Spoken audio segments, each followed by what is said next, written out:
electrolytes, of minerals and vitamins, irons in the niacin. Fuck who did I offend? Rappers sit back, I'm about to begin. Well, I do love Florida, man. I consider South Florida my home, man. I really do. I mean, I love Jersey, and I grew up there. I was born there, and I always moved around. I went to 15 different schools. But South Florida, man, it's its own thing, man. It is. I love it because it's still like New York. Greatest place to grow up. It's just like New York. Well, yeah, you have the beach, and there's just so much more to do. But the women in Miami, by the way. This is everything you hear to the women in Miami. First of all, you hear, God damn, you're fucking hot. And then you hear, what are you? Because you don't know what race they are. Are you Asian? Are you black? Are you Spanish? What are you? And they're like, I'm French, Belize, Asian, fucking. Half the time, they don't know what they are. Yeah, I don't fucking know. They're like these beautiful. Uber fucking step fucking Uber people. Even the men are fucking stunning. Have you been to? So you guys in 300? Have you been to Utah before? Utah. I feel like Utah's like the opposite of that. Like it's all just like the purest. What are you? Purest White. Of white. I'm just white. I don't know what I am. Straight But up. like you'll meet your future wife at like a checkout at a drive-through. Like Really? it's Like insane. a strong five Just can go a farther. stranger. Yeah. I'm not convinced about Utah, dude. I don't know if that's where it's at, dude. Dude, you gotta My trust wife's from Ohio. That's Nice. kind of close. Cleveland area. But that's Utah's like Mountain Standard Time though. That's like a whole different fucking ball game. Ohio's nice, I guess. My criteria Ohio's is big. your city. If it has a little Italy, I can fuck with it. Baltimore's got a little Italy. got a little Do you come Italy around here. here a decent amount, or is this? I mean, how was the show tonight, by the way? It was all right, man. We were okay, man. Rocked The out. weekend seems to be better, man. Oh yeah, every time we get somebody in here from Magoobies on like a Thursday night, they always kind of have the same like. Fuck it. I mean, the crowd was good though, man. I mean, we had a couple chatty people, but it was fun just to flex a little, have fun, Yeah, for stretch. sure. Flex on them. No, I mean, just throw some shit out, talk. Is with this your first time doing Magoobies though? First time with Goobies, I did comedies, the one Factory at the power station, whatever it was, and then I did it twice where they moved it. Okay, like yeah, that it's in hotel. like a hotel now. Yeah, That yeah. theater's the stage is dope. Oh, it's huge. It's a huge room. Yeah. Yeah. It's dope. Dude, okay, so the last time we were there, we went to hang out with Jordan Rock when he was at the factory. Yeah, that was the last time we were there. But after the show, some chick came up to the merch table and was like, Oh yeah, I remember that. can I get like a T-shirt if I show my tits? And then she's like, yeah, I guess. Yeah, you. The entire audience I'm good. is like just in that lobby outside of the showroom in the hotel. And then like they all gather around her. She shows her tits. And then she gets the shirt. And then he like doesn't give her his number. He kind He of. just like leaves it alone. Like, okay. Yeah. I would fucking absolutely. That's a crazy person. yeah. First of all, somebody that's going to go up to you and say, I will show you my titties because I don't want to work and pay for something. And then here's my number. Call me because I know this She might wasn't fucking. great looking, as I recall, either. Like if it was like a fucking sexy Those are- girl. Well, I mean, you'd titties are have to titties. Yeah, but I mean, But there's still, Yeah, you know, to these do people it are so nuts. brazenly in front of like Yeah, hundreds that's of not people. a normal person.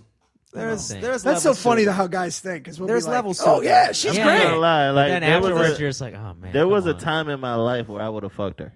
Well, yeah, but then you gotta. Yeah, of course, every guy would. I remember this story. There's a time in every guy's life where he would have fucked her. But my buddy, I feel like I'm in that time right I'm now. not. as we speak. I'm not afraid to. You guys are admit, telling this like, story. I'm like, there was a time in my youthful course. comedy life where I remember one time I opened up for John Witherspoon. There was these two older twins, and they were in their 40s, and one of them were like super like on me, and like the whole week, like it was only like Funny Bone, Virginia Beach, John Witherspoon. It was like he reached over to me. It was a Saturday. He goes, "You better fuck that old bitch." And I was like,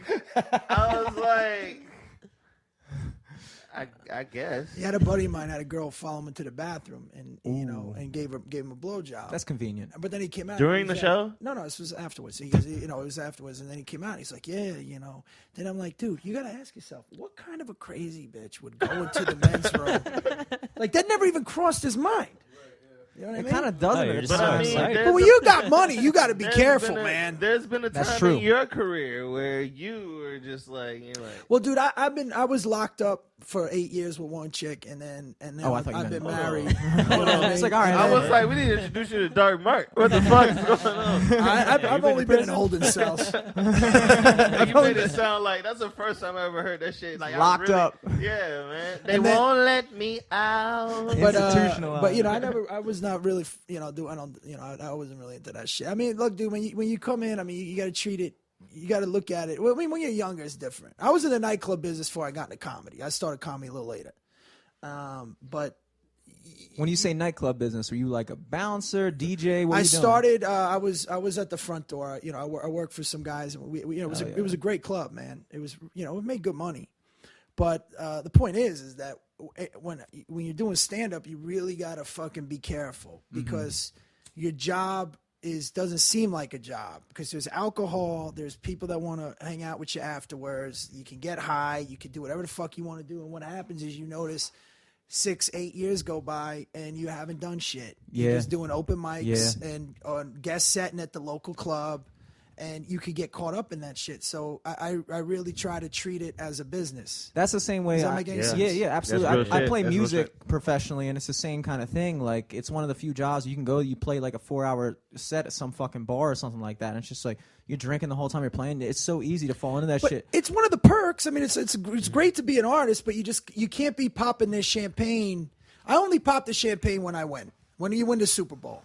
But if you got to be careful when you're always celebrating, and that's why a lot of comics they end up fucking their career up. Yeah. I mean, don't get me wrong, I'll drink every now and then, but I don't drink, I don't smoke, I don't do any of that shit. I just treat it like a hustle. Like when it's time to celebrate, you celebrate. Right, yeah, but it's very rare moments. I mean, because you can look. There's been times when the thing with comedy too is it can get rough every now and then. So you find yourself drinking a little bit more. Like I haven't had a drink since New Year's, and not because Really? I'm an alcoholic. I just found myself binge drinking after shows. You're just disciplining. Right. You're just disciplining the fuck out of yourself.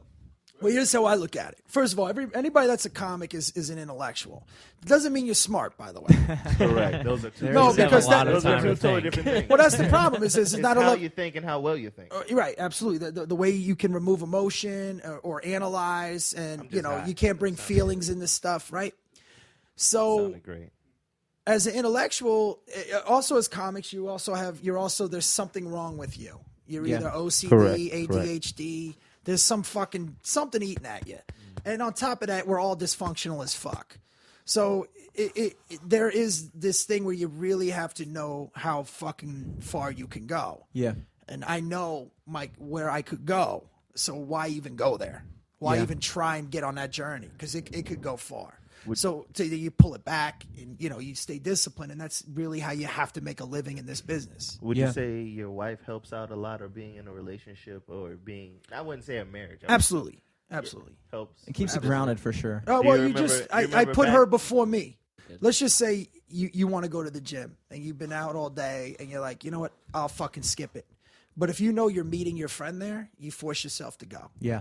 So you put other people ahead of you, whether it's your mother, your wife, your kids, and just stay focused on that and say, look, I'm not going to put myself in this situation because I don't want that to affect. Because look, Yeah. man, it's business is you have the hardest part of this business is staying active when you have nothing going on. That's very true. You know what I mean? Well, there's no one telling you to do anything. When you pursue a career like that, it's like you. There's not necessarily a clear-cut path on how you're supposed to do it. You kind of have to fall back and discipline yourself, as opposed to having like a regular job or something like that. I have the same issues. It's like, Well, that's why you'll notice sometimes people that really are successful are not always the best ones. You know what I mean? It's like KRS One said, they're into the marketing and promoting as opposed to being the artist. But if you have the talent, you really need to discipline yourself to promote and to be professional about it. You know what I mean? It's just harder. No good artist is ever good at fucking being organized. yeah, None it's of like us. it's So almost you- like so a you would count. say- It's like two opposite things. So It's you like- would say there's a lot of guys out there right now that are exposed to the population or more popular due to how they market. Rather Well, I than mean, how yeah, there's a lot of talented they people that are successful. Hard work will always replace talent. yeah, Wasted talent. I read this quote. Wasted talent is very common. yeah, You know what I mean? It's very common. I mean, just because you're talented doesn't mean shit. And on the flip side, the other thing you got to realize is the comedy table is infinite. There's as many seats as possible. There's an old saying I used to see on the back of like wrestling T-shirts and shit that said, "Hard work beats talent when talent doesn't work hard." Absolutely. Which is, I mean, Now applicable. look, man. Again, as an artist, it's hard to create. It's hard to think like a left brain and right brain. It's very hard if you're one or the other. I forget which one's the creative side, but I think left brain. is it left Sounds brain? better. I Who like it. knows? It's one of those sides, dude. I don't know. When did you meet your wife? I met her 7 years ago. And we're going on 8 years we've been together. So so that was the point. You were single in comedy before her. Yeah, man. I mean, when I'm single, I know where what trouble I get into. I mean, how long have you been? When we're all single, we know what trouble we get. Yeah. You need that. But I mean, it's not like I don't have self-control. It's just that, you're looking for somebody. Yeah. You're incomplete. How long have you been doing comedy? It'll be 21 years in May. 21 years. Because I know I watch a lot of your stuff. I watch you on like you were on like the Bert Kreischer's podcast recently. with Joey Diaz, and it sounded like you kind of like grew up as kind of like just like an all over the place kind of kid. Yeah. Not just like geographically, but just like kind of like just doing all kinds of crazy shit. Like, at what point in your life were you like, I need to get my nose to the grindstone and make something happen? Well, I would say 30. Really? Well, here's the thing, man. I don't. It's hard to say. Like I was having success, but I could have been more successful. But timing is everything. I would say maybe 35, 36 is when I decided to really focus on things and switch my career path. And how long had you been? And now doing I set myself up for good things. How long had you been doing comedy before that? So how long were you in the game before you actually decided, like, I'm going to fucking take this shit seriously? Maybe 14 years. No, I always took it seriously. I just had to change. I was always working hard. I just had to change the way I was working. Yeah. You know what I mean? Mm-hmm. Because going up and being one of the best at what you do doesn't necessarily equate to anything. Well, there comes a time when you have. And I didn't. The other thing, really quick, is I don't want to be an actor for hire. If that makes any sense, because eventually that goes. So what's great about today is you can actually build a brand. Like I released my special for free on purpose. Yeah. I put it online for purpose. And by the way, Neil Brennan helped me with it. The one who did Chris Rock and Chappelle's. He's a very good friend of mine. Eric Griffin is in the sketches in the beginning. It's shot like a real special. Yeah. I just put it online for free. And people can go watch. It's at brettcomedy.com if anybody's listening. But you could just add your email or own it if you want to download it for $5 or buy a T-shirt. You don't have to do anything. There's no tricks. Just watch it. Because that's the ultimate goal is to just get people to let people know. Exactly. I think that's smart of you too. Now, getting back in the nightclub business, the old expression is, if I don't get you at the door, I'll get you at the bar. So basically, we you know why you have a cover charge? To make it worth something. Yeah. So when you have that line out front and all these people wanting to get in and these guys come in and say it's a $20 cover, these guys they could be a millionaire. It's the idea that they don't have to pay the cover. They like the fact that you show them right in, and you're going to get their $20 at the fucking bar. Our drinks are $20. Yeah. You know what I mean? Uh-huh. Exposing people to who you are and exposing you to what you do they'll eventually people will buy a ticket, and that's what you're hoping for. Because at the end of the day, you just want to get your shit out there, and you weren't able to do that before the internet. That's the other thing. I was also at 35, 36 is when the internet started the smoke started clearing. Mm-hmm. I started in the end of the development era. Exactly. So the whole, and then I grew up as a comic during the reality show era. You understand? So that's why guys like Burr and my buddy Sebastian and everybody in their 40s now, comedy is the best it's ever been. There's so many great fucking headliners out there, man. Yeah. And but we've been marinating in this business for so long because there was, like I said, that reality show era where they weren't going to scripted shows. And then once the streaming services started and, MySpace, I know Dane blew up after that, but then Facebook and Twitter and all of these areas to be exposed to is when all these great comics started really, like Bert Kreischer and, and then that's when you get to see the real talent. Well, do you think that because I understand, like, when you have a system, and a lot of times you have a system that works for you and you make progress, and then just like going to the gym or something, like you plateau at a certain point, like you kind of reach the pinnacle of what you can achieve. doing the same shit you've always done. And then that's when you have to step back and say, okay, I need to take the next step. Would you say that the rise of the internet or was coincided with you making that decision to take shit to the next level, or would you say that that's what it was? Yes. Like you found a forum to... Well, I don't really know about social media. I mean, look, you don't have to be old to be antiquated with this shit. You know what I mean? Because I know younger people. I already are feel like, antiquated. Yeah, you're like, fuck, it's another thing. Every time. But I always, I see opportunity in it, you know, and I mean, let's be honest. It's not like Hollywood is stepping up to the plate with a lot of the shit they're putting out there. They can't compete with it. Well, they did it to themselves. You know what I mean? And I'll be honest with you. Let's say I own an NFL team, and I hear that there's a receiver that is 6'4", runs a 4.140, can run the patterns, has hands at fucking mitts of, you know. And I've never even been down to see that guy. Like if you have some of the best comedic talent in the world, and you don't see them in the clubs, that nobody's scouting anymore. They're being told who's good. Yeah. And comedy is not like music where you can go in a studio and fucking fake it. You know, eventually somebody's got to see you live. True. And that's why you ain't worth shit as a comic until you're at least in your 30s and you know, you talking about stuff like what I said tonight about how everybody's woke. All right, if you're in your 20s, you know how you get woke?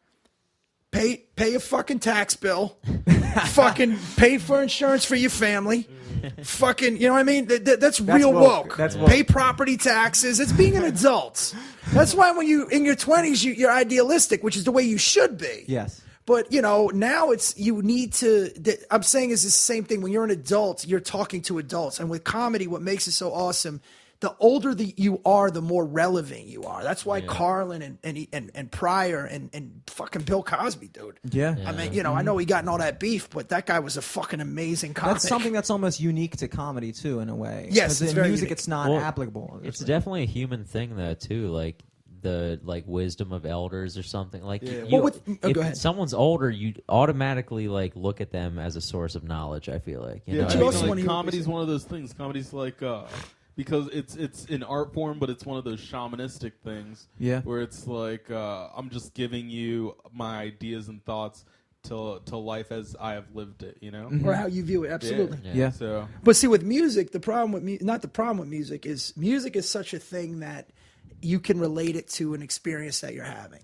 So, like, if I heard a song, it can remind me of something. It brings you right to that. A joke, right? in your life. Like I could hear a song. Like we were fucking dapping up over all that shit, that music, because that took us back to our youth, Yeah, right? like immediately it went back to the cars and you smelled everything.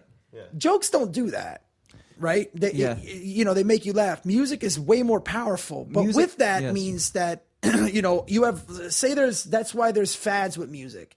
Like, I went to go see Billy Joel, okay? First thing out of his mouth is, don't worry, I don't have a new album coming out. And everybody clapped. And it was amazing. And the guy literally had the audience cheer for what song he wanted to play. He was there for 3 hours and only did 50% of his fucking catalog. You know what I mean? Crazy. But that's a real artist. Now, as a musician, people were cheering. They didn't want to hear his new shit, but what would it matter? He's still the same guy. Because we were all younger, or my parents were younger when a lot of those songs came out. And then we know his music by what our parents play. So that, like, my mom listens to doo-wop and 50s music. When I hear that, I smell bacon and her cleaning the house. Reminds me of being a kid. So I could go see a doo-wop because now I'm relating an experience to it. Does that make any sense? Yeah. Timelines. And jokes don't have that. Jokes are more, okay, I want to hear, if George Carlin was alive today, I'd want to hear his take on, say, Trump or the social justice Yeah, warriors. you want to. Yeah. You want to hear somebody's unique perspective. It's way more present tense. Music is more timeless, I would say. Exactly. music like, is like cathartic. comedy is way more present tense. No matter how funny the bit is, it only has so much. That's a good point. It has a time shelf.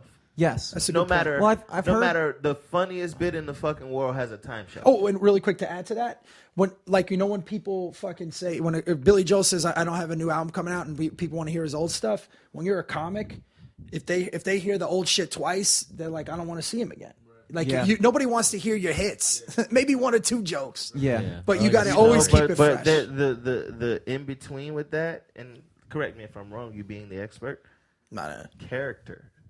Some people will want to see the same character, but not the same bits within that character. Well, that's like you can have a character that lasts Look at certain type of Richard Pryor characters or Whoopi Goldberg characters. I'm sorry. I thought you meant like having character as a person. like you being meant a like good a person. character, Okay. like Mudbone. Yeah. Like Mudbone, yeah. But you can't do the same Mudbone bit. Right. Every time. Right. Yeah. They want to hear what does Mudbone have to Think say about right this? now. Yeah, You know what I yeah, mean? yeah, But absolutely. that's the only exception. Yeah. I agree. There we go. Well, I mean, like I'm trying to. By the way, I didn't even know we were debating. Yeah, I know. I'm just like, I won. I'm sorry. All right, you won a point. No. And I'm like, yeah, okay, I'll give you that. You all right, just pass the meant- mic, bro. You lose. You just meant Ivan Martin. Sorry, that's like I was being myself. No, dude, I'm the same way. I felt you. Really, like. Well, you Eric- listen we're all contrarians by nature because you're listening.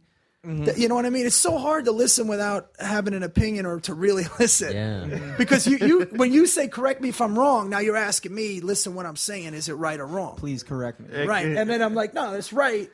So I had a right. But also, you're wrong, bro. So in all actuality, I had a right to say, okay. Yeah, good. You know, I wasn't being a dick. I was just like, I turned. No, it was a right response. Okay. Live from the studio. Hey, that's a good time to go in. Hey, we already got That's one what we debate do, man. lost We can on sit the up record. and comics, dude. I always say if comics, we fucking we can solve any problems, man. Nobody gives a A shit. comic should be the president. Absolutely. What? No, I'm saying like in general, like the way our think tank is, like we can sit around and just pick apart. Well, that's what the art is, and that's why I honestly like I said before, I play music professionally, but I don't necessarily vibe completely with musicians as much as I vibe with comedians because of the way that their approach is to well, any. there is a direct correlation. I mean, back in the day when I was in Hollywood, La Cienega went this way. All the right was live comedy, to the left was all live music.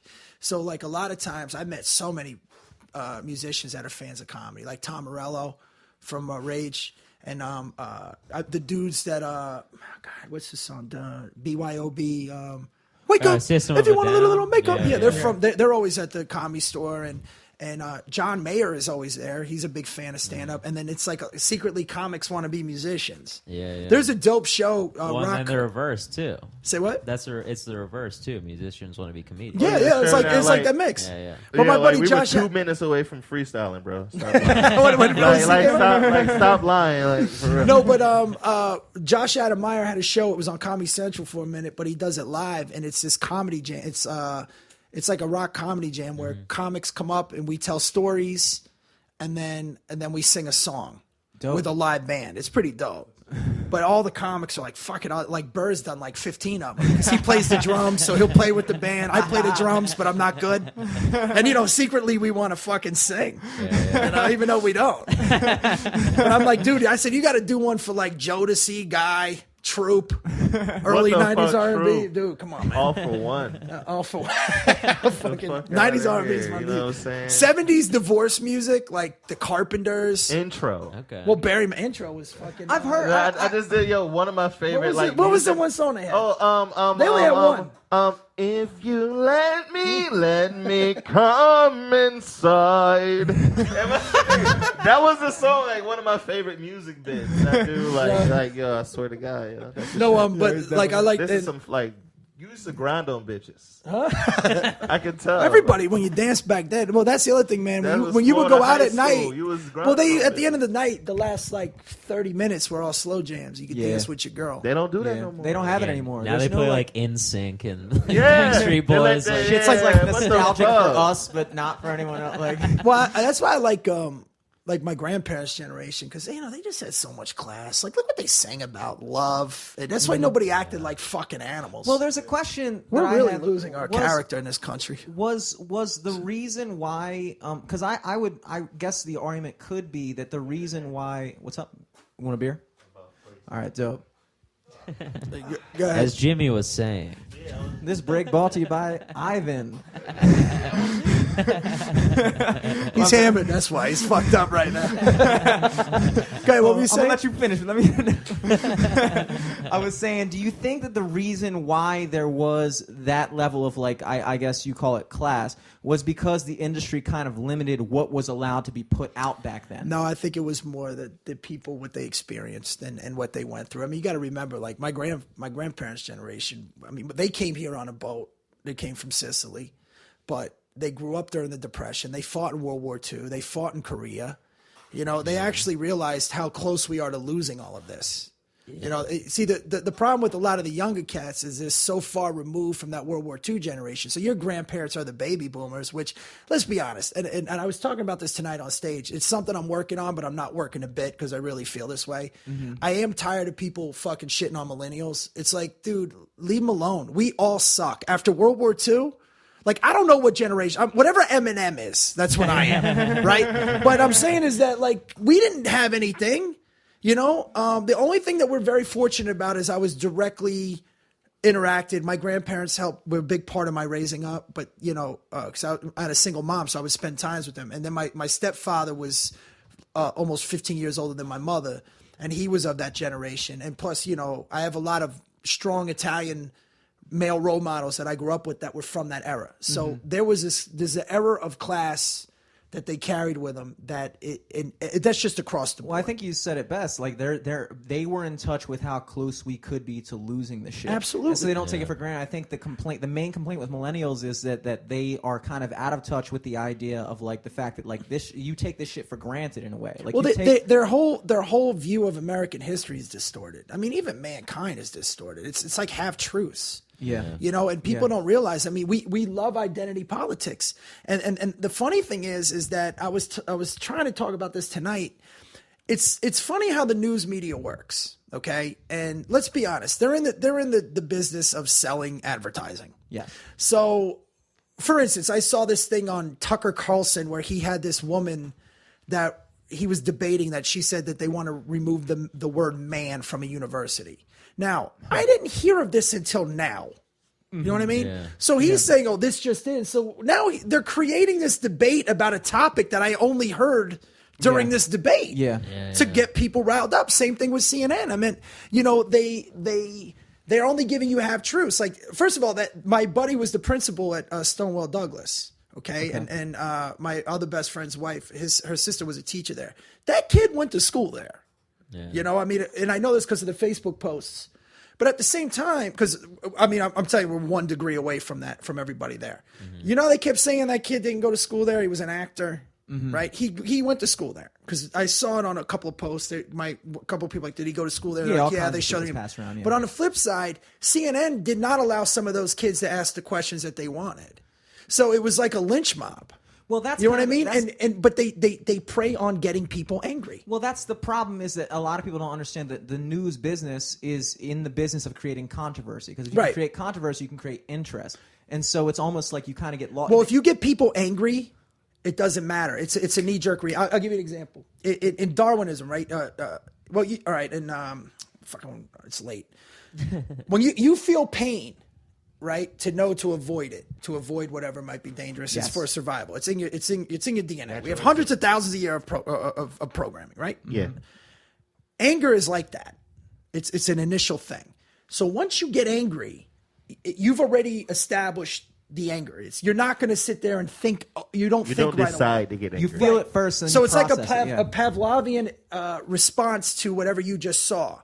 There's another thing called knee-jerk intellectualism. It's a book that talks about how people, they have their initial instinctual reaction to something, and then they read to support that reaction. Yeah, it's not that's why, getting back to the intellectualism thing, an intellectual isn't necessarily more intelligent. You have the ability to remove emotion from the scenario and introduce different opposing ideas. Bill Burr's been pragmatic, and that's a comic. Bill Burr does that bit where he says, you know, when you hear about something, everybody, have you heard that when he says like everybody goes to imright.com and tries to read up on like why they're no. He's gone that's over. Brilliant. It is brilliant, because that's what happens. Like, you hear something, your immediate response to anything that's brought up to you is to find out why your knee-jerk reaction to it is the correct opinion. It's and they present half truths. I mean, it's the same thing with the racial shit. Like nobody knows this, but there was a black dude that shot up a white church like 2 months ago, 3 months ago. Google it, but nobody knows about it. Now, I'm not saying that to say it's just as bad or just look what. It's not about that. It's saying they don't show it because it. Right. Well, because it doesn't evoke the emotion. Like my question is, why aren't we still hearing about the Vegas shooter? How the fuck is that under the rug? Well, that's the problem. You know what I mean? They're Like, you know capitalizing exactly on, like what you that said, the is. Pavlovian response of anger. They're capitalizing on that. Right, and both sides do it, and they're doing it on purpose. They're doing it on mind you. purpose, but also this generation has been exposed to so much of it, and we're not in a place to understand what's going on. So, like, every week, we're exposed to a new fucking Well, that's thing. that's why you got to pull back, and you have to really assess and think about what you're getting. And the other thing is that nobody's held accountable for their opinions, and they talk as if, like, and I was bringing up a point earlier this before we came here, but imagine you're at a dinner table, okay, and you have all these people across from you, and just say you have some black dude that's talking and going, we have a lot of problems in our neighborhood, and one of them is, I feel we're being over policed. Like I have a friend of mine that got shot by the cops for no reason, and nobody even did anything about it. Yeah. And I know we have a high crime area, and we know that the cops are not the problem, but it's part of a problem.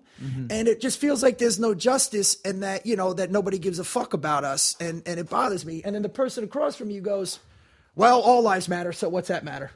Right? You can't just be that dismissive. Or just say you're a regular white dude and you're talking and you're like, I'm out of work, I'm out of a job, my wife's sick, and then some fucking 25-year-old fucking social justice is like, well, you're white, so you have no business to say anything. Yeah. You would never be that way in person with people when they're presenting to you what's their problems are. Yeah. For some reason, everybody's so dismissive. Like nobody's fucking talking about it. Because it's easy. By the way, I think I'm high. Let me tell you something. I've never been high in my life, but we're in a room full of. It's like doing Diaz's podcast. It's like I got a contact high. Like, where am I even going with this? I haven't smoked a You were like, but at the end of the day, I feel like we're in an era now where everybody's so discwe're from one another, and we're the closest we've ever been together, and we're the most disconnected. But if it goes twofold, like I heard DL say the same thing, like when it goes back to the sexual thing, we're in the most sexual liberated time in our ever. Yes. However, this is the most sexual persecuted time ever.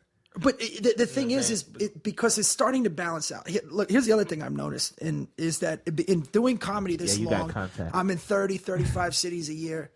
There is way more things that people have in common than what separates us. Yes. True. Okay? So the thing is when they focus on that, and I don't say they as in a big conspiracy. I don't even think that they know that they're doing this. It's funny. I one time heard that people who are on the side of God know that they're with God. People who are on the side of the devil don't even know they're with the devil. Yeah. Because if they did, they wouldn't be. It's very few people that are just that evil. No. Does that make any sense? I feel like when it comes down to not social media, but the media, in the sense of the television networks, I think they know that controversy. Yeah, but they still think they're right. That's like all right. For instance, like a lot of the social justice people that I know are really good people, and they're acting because they really feel there's an injustice, right? But they're not real. There's not really an if they look at the statistics and in the scheme of things, you know what I mean. But they think they're doing like these. If I hear somebody use the word fascist and not know the fucking definition, it's going to drive me crazy. Yeah. Yes. Like there's a video going viral right now of a discussion of transgenderism at Portland University. Now I'm not claiming to be an expert on any of it. I don't even have an opinion on it. I'm listening to this thing, and at the 18-minute mark, this woman that's a scientist, she's the head of the fucking biology department, starts talking about how there are distinct differences, physical differences, which I would assume that there are. I mean, I have deductive, inductive reasoning, and I'm saying, okay, like most men are tall, and I don't know. She was getting into the science behind it, where she's like, the genes are binary. They're either one or the other, and she's just talking, and these people stand up. This guy's like, I'm out of here. And then all these social justice kids get up, and they kick the fucking speakers, and they silence the speakers, and then they're drawn out into the fucking lobby, and they're interviewing this white chick who's like, that woman's brainwashed. And then there's some coffee shop brother going, this is fascism and Hitler. And I'm like, the head of the Portland biology is not Hitler. Yeah, I think- no. She's not a Nazi. She's trying to teach a class. She's just trying to talk. And then she's going power to the people. I'm like,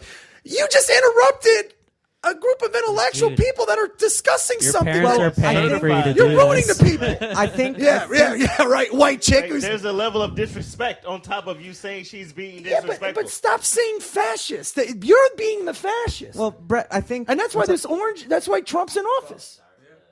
People are tired of this shit. Well, I think I understand what you meant when you said being in touch with God with being in touch with the devil, and I No, think, not being in touch. I'm saying that people who work for good know they're with good. Well, because people who do bad sometimes are good people and they don't know they're good. Well, That's when you- basically. when I you mean, I s- probably paraphrased the wrong I out understand. of it, but it when was you that was say the word point. God, people automatically put the connotation of religion, which I think is a bad, not a bad move on your part, but I think people's minds automatically revert to like. That's at least where my mind went. But I understand what you're saying is that people, when you talk about like working for God, I guess on a completely non-religious level, it's essentially working. It was the for quote, though. Well, sure. But Even though I believe in God, I do too. and I'm I'm Catholic. way more spiritual than religious. Well, sure, but on an existential level, it's about being in touch with the truth. So I think there are people that are interested in the idea of pursuing truth versus this new movement, which is that there is no objective truth. It's how I personally feel. Here's the other about thing, it. kid, is there's character and there's personality. People have either one or the other. And when our grandparents were growing up, everybody had character, okay? And when you're sitting across from another man and you're going to ask another man an opinion, all right? And I'm just saying this because I'm a fucking man. I'm not going to speak as if I was a chick, but even if a woman asked me, then be prepared to hear my opinion. Yes. And it's not my fucking responsibility to either justify how I feel or even if I say the worst shit you've ever heard. It's who the fuck are people to say what other people shouldn't hear or not hear? And if you're an adult, you should be able to filter out and fucking deal with other people's truth. Well, that's a concept what I that's mean? been lost upon this generation in a way. We've kind of lost touch with the importance of why. Yeah, because you guys haven't fucking Which one do you feel is more placed upon principles and morality? character. Absolutely. 100%. Character. Absolute character. Not even question. what is Personality is what performance. Character is you. So what is the opposition in this sense, meaning personality? Like People who placate, people who just say what they want to do, and they virtue signal. Yeah. Or, Yeah. Going with the or flow. you know, What it's are you it's like doing? you ever notice it's always like the senator that's against homosexuals that you find out is blowing dudes, or like Harvey Weinstein, I personality. think, was speaking out against Trump, and meanwhile this guy's a fucking Yeah. should end up missing. You know what I Yeah. mean? that's personality. That's personality. It's placation. It's like they're this type of person. A person with character. Character's Martin Luther King. Yeah, absolutely. I mean, of course. Okay. Or I mean, but look, that's the other thing. Shouts out to Black History Month. Just passed. Yeah. Stop. R.I.P. That's the other R.I.P. thing. R.I.P. We have to come back to reality. I think I'm definitely high. I don't know. I don't know. We're having a Studio good time. effect, We're dude. having You a have good to come time. back. You have to come back. And by the way, if this is me high, Dude, you should, I'm soaking you it should up, imagine dude. me fucking drunk. I'm this aggressive, and I'm Get some more water, man. no. Yo, this is No, a we good have to time. come back and start being realistic about stuff. Now, getting back to even comedy, okay? Everybody somehow is a victim. You talk to fucking women, it's hard to be a female. You talk to fucking white guys, it's hard to be a white dude. And black dudes, everybody who says that, anybody who says that, doesn't. But it is hard to be a black guy. It's fucking hard to be whatever you are. It's all Sure. relative. It's all Sure. it's They're all all- pluses and Oh, I negatives. agree. I agree. They're It's all relative. components of your life, but it's not like an objective thing to say like because I'm black or because I'm a woman, then automatically my Well, now life is white more dudes are well saying- privileged. I will say this. I agree with you 110%. I don't feel like good. I don't feel like But there are way more. I mean, not yeah, saying. no, I agree. No, Well, first of we all, all I'm just know- assuming if you grew up in Jacksonville, you grew up. That's a rough area. Yeah, Yeah, they and, call it Jack they kill. And the point is, You guys that are really the bad black at coming up with community names. I gotta- specifically. gotta tell you. No, I'm saying we Must've been a rough not area. to discuss the reasons why or whatever's behind it. There's a lot of shit brothers got to deal with outside of race. I mean, like, most white neighborhoods don't have a fucking mortality rate of from 15 to 30. It's Sure, like the number sure. one cause of death Yeah. for black males. I think white males, it's like fucking car accidents. But it's Yeah. a sliding You know what I mean? scale. So, like, if you're a black guy who grew up in a two-parent household, for instance, and you grew up well off, and then that doesn't automatically mean that you're still Not less. trying to right. not trying to all dive into this topic. That doesn't happen often in the black community. To begin It does with. not. But the other thing is, it used to be that way. And the problem here's what. Can I be honest with you? Please do. It's not slavery. It's not fucking civil rights. It's not landowners voting. What fucked America up, including the black community, but they just was a jail system. No, fucking drugs, man. Once drugs hit America, you were there too. You saw the No, I mean, you were there. Well, this shit came in hard in the 60s and 70s. Yeah. So once drugs started coming to America, okay, and again, the black community economically couldn't sustain that. But when you see that movie American Gangster, that Frank Lucas, I used to do a joke about this years ago, where there's like 5 guys that ruined America. You know what I mean? That actually, I'm serious. That actually brought the heroin in, and 3 of them might have been Italian. But I'm saying like that brought the heroin in and brought the drugs in. And drugs is single-handedly, you could point when America's when the string starts getting pulled on the sweater, like in the cartoon. Yeah. It's when the war on drugs, drug addiction, and there's whether drugs should be legal or not, you could debate. But what we do know are drug addicts do not behave rationally. Not back then. Nobody gave a fuck. But you want to know something cool? I mean, the territory. See, by default, like if you watch American Gangster, Frank Lucas ruined Harlem. Harlem was a cultural mecca. That is so true. You know what I mean? That's the other thing. Renaissance. Yeah, of course, so, yeah, man. That happened This idea that this is ingrained in this is a new phenomenon. This is like 60s and 70s. This shit starts going downhill. People in the 50s. First of all, Harlem was black and Italian. That's why Rayo's is still there. So you would say 50s is the best era. Yes like, and no. That's no, debatable. Because you had some social injustice. Not for I wasn't black there, people, but I just imagine so. Just considering everything. Black people in New York were doing well. And then Put you like that. And everybody had it was the best family. chances. Well, because but you have to understand too. I mean, again, these are my own theories. Yeah, we're listening. All right. To them, yeah. The pendulum swings. So we were so far one time. We would go far the other way. It's starting to balance out now. Yes. Like my generation, we were the latchkey kids. We had the highest divorce rate of any kids growing up. Like I was raised by a single mom. All my friends were. And then, but we also saw what our grandparents had. That my grandparents were married almost 60 years. So we're deciding to stay married. You know what I mean? Because but we also grew up in a time we weren't shielded. And here's the other thing that's crazy. Because my mom and dad, when they were kids, America was pretty much safe. And every community, okay? So kids would be outside. And when the lights came on, you came home. So when our parents got older, they raised my generation the same way. But outside wasn't safe anymore. Are you saying... We had crack, we had gangs, we had drugs, porn. I mean, we were exposed to so much shit because the 70s. You got to see a documentary called the Rubble Boys on Netflix. Yeah, Killer Mike did that opening. Sarah did he? the opening. That was him and Run the Jewels. And it was a red opening for the whole entire thing in the beginning. I know what you're talking about. It's a dope documentary. Yeah, it's about New York City in the 70s. And the whole burning down and like when they the cross Bronx and it was thousands of gangs. I mean, white gangs, black gangs, Italian gangs, Irish gangs. Like it was like the movie The fucking Warriors. And it's real footage. That's damn near what The Warriors was made. It was made about that, and it was a shit show. I mean, the crime rate was so much higher in the early 80s and early 90s. To the point that it's better now, actually. It's actually better now. Yeah. The crime rate now is by far way better than it was in the 90s. You guys are way more enlightened. I can't understand it. Me and my than most, you can tell by talking. By your age. No, I'm talking about your age limit. Like you're 20-somethings now. The millennials now are way more enlightened. They're more... They don't know a lot about American history. Like you guys have been taught that it's this horrible history, and even you guys don't even get civics anymore. That's why you couldn't understand why Hillary lost. You know what I mean? No, you're right. You're right. They don't understand how the fucking system works. But we're not a democracy. We're a republic. Yeah. The Electoral College was put in place for this reason. Exact reason. Yeah. Not that I didn't even vote. I don't give a fuck. I'm just saying, is that. You're so out of touch with patriotism. You're not patriotic. People aren't even in touch with why we're not necessarily a democracy and why that system was put in place to prevent that. Right. You can't have. She only won 300 counties. That's it. Yeah. He won 3,000 fucking counts. Yeah, and people don't understand. People like the big argument I remember was that she won the popular vote and things like Doesn't that. mean And shit. it displayed a blatant misunderstanding of why our system is the way it is and why it's not a direct democracy or why it's not a majority rule type of thing. Right. Because I mean, and that's all stems from what you're saying is a lack of understanding of American history and why these systems were put in place when they were. We were just kind of dropped into it right now. We're just looking around like, shouldn't it be this way or shouldn't it But be you that know way? what's crazy too? I was raised when I was coming up, everything was multiculturalism, right?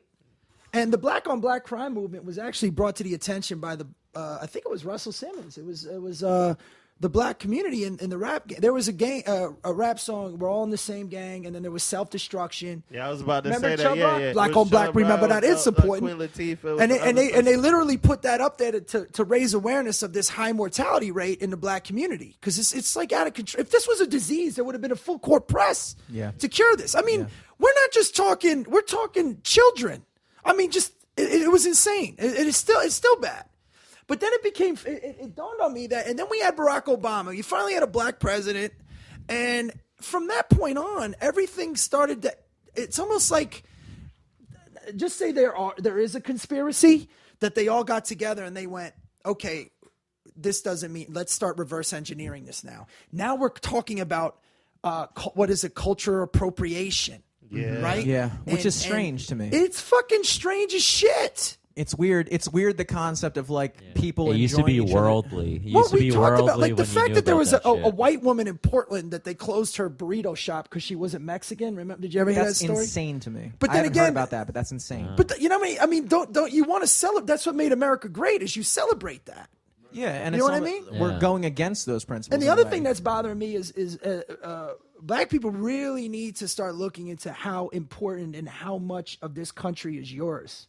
Because most Europeans didn't come here until my family didn't come until the early 1900s. Yeah. But black people been here for fucking a That's long what Mark time. was saying. But Mark was see- saying black people are kind of like the see- original Americans. No, Like, there's a you book. guys- Yeah. Black people were here Yeah. before my family. My family And came here in the 60s. dude. Like, you don't fucking know. there's a process towards doing that. However, it is a very difficult process, and upon that, like you've heard of it, it's you can actually claim the right to the land, proving that you are one of the not natives in the sense of Native Americans, but natives to the actual land, and you don't have to pay Even taxes, you know? that though is fucking in question because the natives that they found that I read somewhere that they found an artifact. Like first of all, everybody was nomadic. Yes. Okay, so human beings have been all over.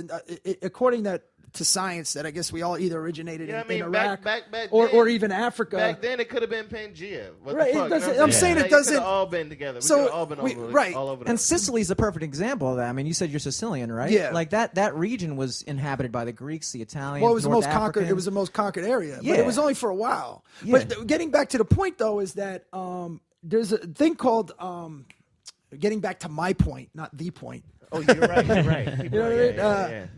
We'll correct you if you're wrong. Yeah. Don't It's worry. With your high philosophy. Dude, I'm You loving high everything. Black motherfucker. founding forefathers. You got to look this up.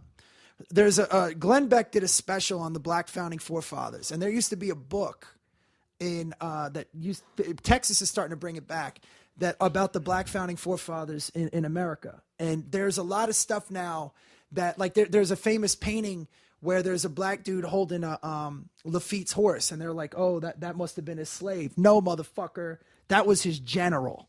Yeah. Okay, there was 7 that this book talks about how they won the Revolutionary War. That we had a famous spy. There were so many of them. And Woodrow Wilson, ironically, who was the progressive of the time, but he was racist as fuck. He's Yes, the one he that was. used to show the fucking Ku Klux Klan videos. Had the book removed. Yeah, he was the worst. He was Yeah. the one who signed the Federal Reserve Act, which signed Yeah, over dude, to the he- private it- banks. But even with all of that proof He's and things worse. of that sort, do you think that America will allow black people to be able to get that much progress? I don't think. I think they honestly, it's most of your stunt is it's self-inflicted. Okay. I think most people are rooting for you. Actually, we're like, hurry the fuck up. It's about time. You guys got to fucking get. You know what I mean? Especially younger people. Well, with I don't think there's any real old. I mean, look from a white dude that's Look at how that been Barack on both sides. Nobody fucking. Look at how Barack Obama was treated. Oh, though. dude, look how fucking Trump was treated. Look how Bush was treated. Yeah. They all did. That's the True. goal of the True. other side. That's why my buddy says it best. We're in a dysfunctional fucking democracy.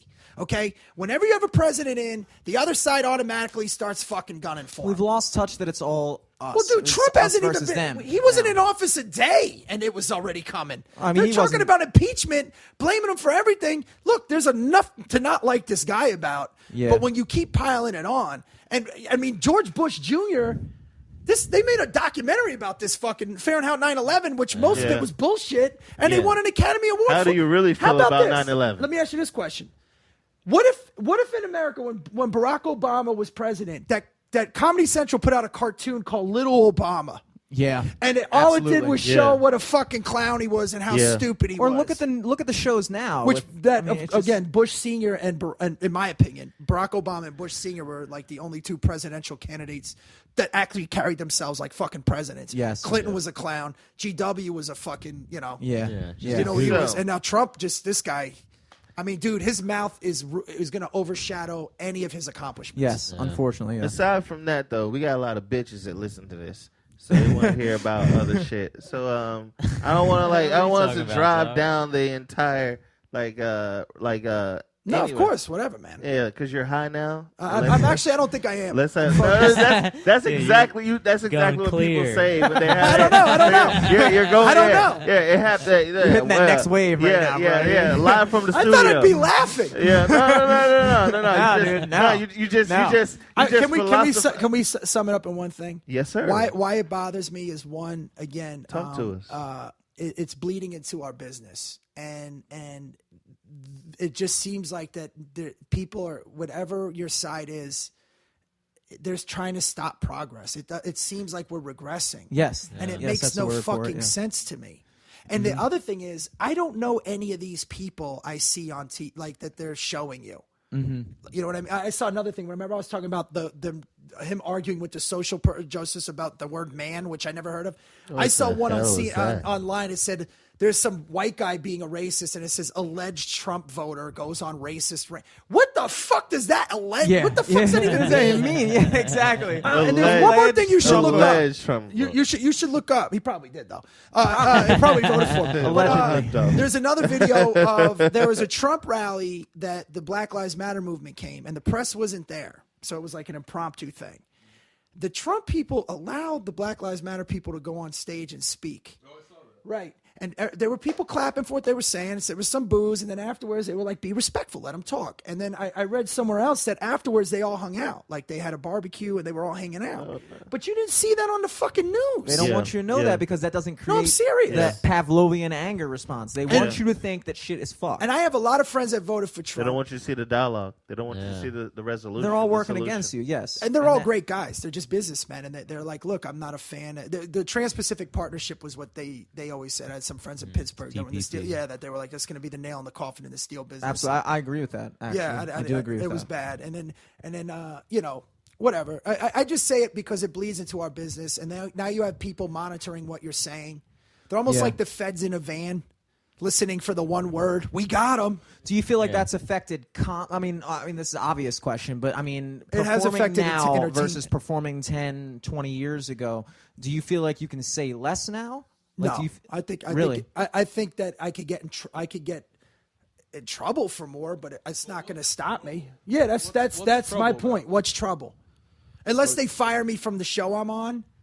You know what I mean? But I'm not a hateful person. I'm not saying anything hateful. I'm giving you my. But they my might hit you ideas. with that alleged Trump voter shit, like alleged. Well, but it's fucking- never going to happen because I don't have that.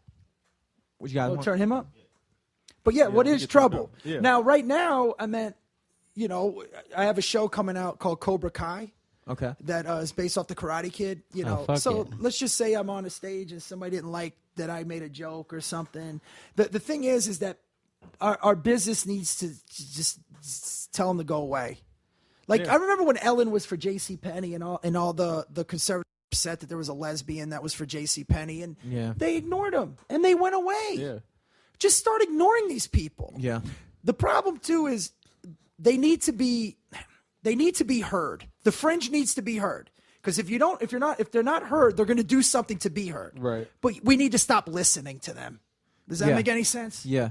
Just everybody start fucking acting like human beings. Well, that's and kind of the being same fucking concept adults. when you were talking about like the biology professor speaking on campus and the people. And I kinda don't even know if silence that's him. true or not. I just wanted Well, to hear I'm sure her it is. point. I'm Right, sure it yeah. is because well, it might not be true. I'm saying I'm sure it is true that happened. Which it did. You it can definitely watch it. happened. But in a way, when you silence someone, when you go out of your way to make sure someone can't speak, in a strange way, it kind of validates what they're saying because they can go back and be like, "What I was saying was so true that they wouldn't even let me say it." Versus like. God, there's another saying that I am not going to recall very well, but it was like better to be. This is going to be a terrible rendition of this saying, but it was like better to be a fool and not speak Right. than It's to better- speak it's better- up yeah, and be known a and- fool. and And remove so doubt. it's like if you I think really, it was Lincoln that was a terrible Out of paraphrasing. magnet. But like if you truly disagree with these people, you have to let them speak their truth, and then you have to counter that with the truth. For Right. instance, it's like the idea of silencing someone that you disagree with. That is actually what actual fascism is, which is why I kind of get annoyed. Well, when see, the word that's why I fascism was is thrown going to around say like with that. comedy, it's propelling it another way. Because a real liberal, I consider myself a real liberal. Yeah, classical liberal. Yeah. I'm That's a what I real was saying liberal. earlier. Like that guy, the Brian Holstrom you were talking about earlier. Holtzman, yeah. You said Holtzman, yeah. He sounds like a guy like the classical liberal ideals were just strictly about individual liberty. Like I'm going to say what I think. I'm going to say what I want to say. Right.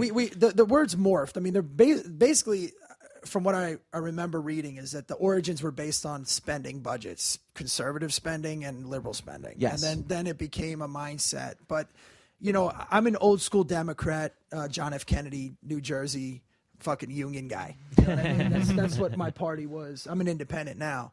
But now it's like college professors and, you know, It's taken a whole new. But about the intellectualism that is just where I hope it's going to come back now, where like, you know, people can just talk. But at the end of the day, we also have to have a solution. Like, you know, with even like say the Women's March or with Kaepernick, you kneel, everybody kneels. Okay, now what? What do we do? We actually talked about that last week. No, we but I'm talked, saying, okay, you got our attention. What do we do? If you don't have an answer to that, then it goes away. Yes, And then exactly. you know, exactly. It's the same thing with like Wall Street, the march on. Like, Yeah, it's absolutely. just Occupy Wall That's Street. actually, Just you know goes what? on. That's a It's better organization. example. That's Yeah. a better example. The Wall Street. Occupy, What was yeah. it? The Occupy They're both Wall fantastic yeah. examples. I think Occupy Wall Street is one of the. It was kind of that was kind of like, and I was born in '92, so like when I was in high school and where that whole thing happened, that was like after the recession in '08, right?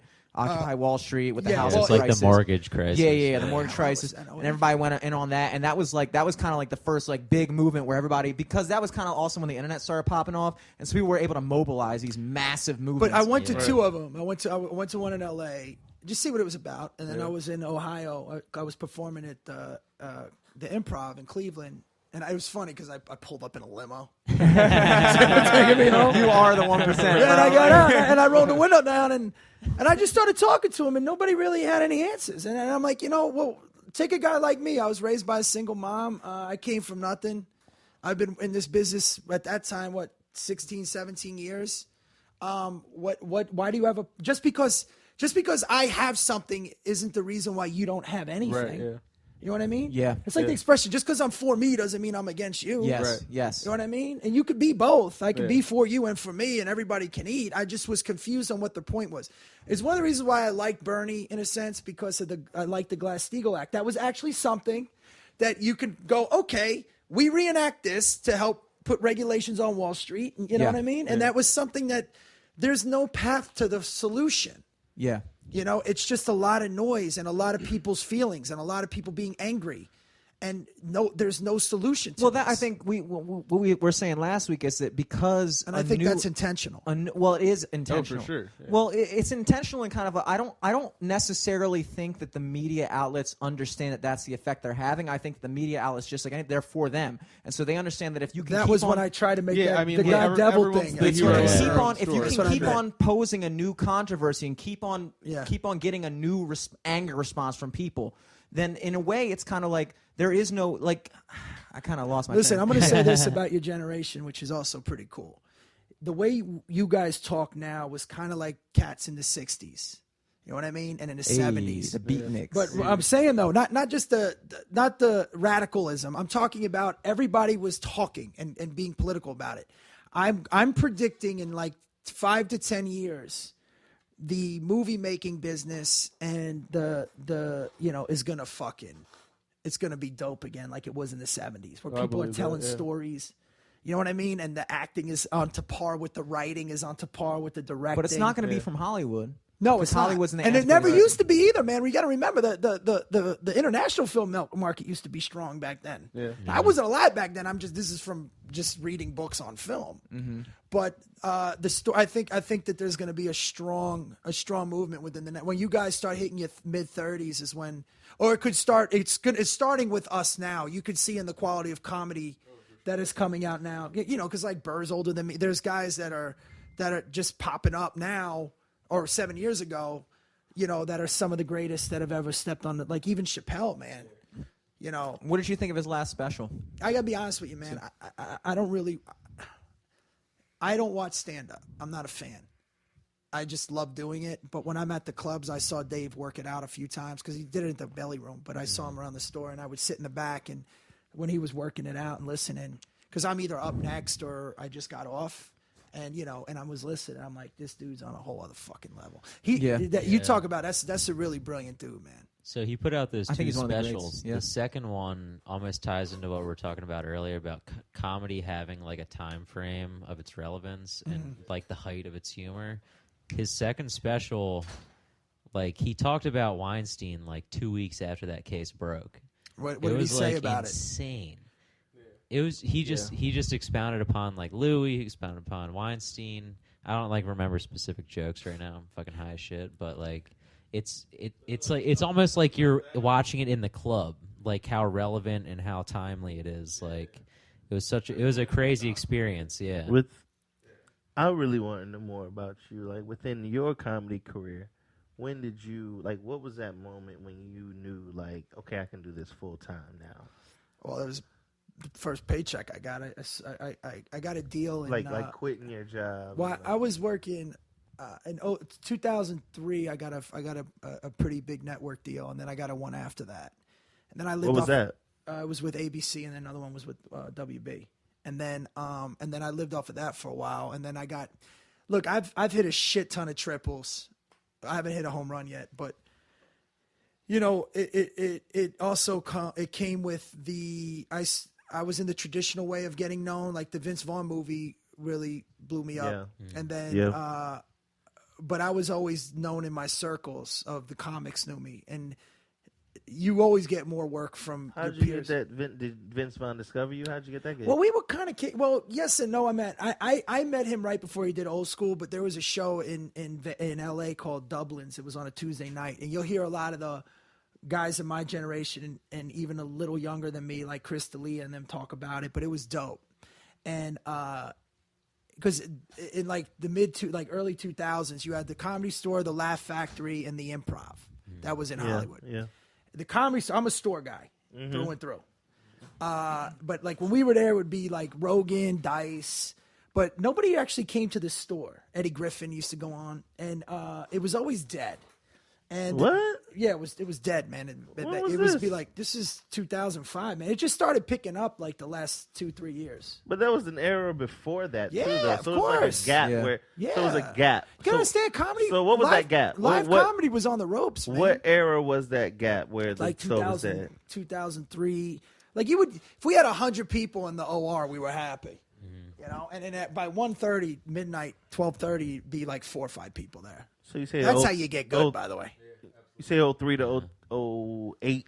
No, 03 to like 2014 is when it really started getting sold out every night. Well, again, thanks to What do you internet. think made that? Oh, the internet. Yeah. It's like the dawn of like the podcast age. Right, Joe like- Joe Rogan, everybody had store stories, but we were all back. Actually, Joe talked about me a few times. He told the story. I'm the one that told him about Kramer. He talked about that. And You then, were there that night. Yeah. Well, I didn't see it. That's a whole other story. It's hilarious. So, and I was actually with Tony, Tony Rock when That's my guy. I know you said that earlier. We were in Detroit doing a show together. But really quick, He cool as shit. yeah, he's dope, man. Fucking cool. But as shit. getting back to that time. So at that time, the Comedy Store guys were like the guys in high school that were like the jocks that graduated, was hanging out at the party still. Like Joe Diaz, was in jail. Yeah, I've been, I've been arrested a few times. You knew Joey before jail? No, I knew Joey. I've known Joey since '99. In jail. Okay. No, I'm saying he got arrested in Denver.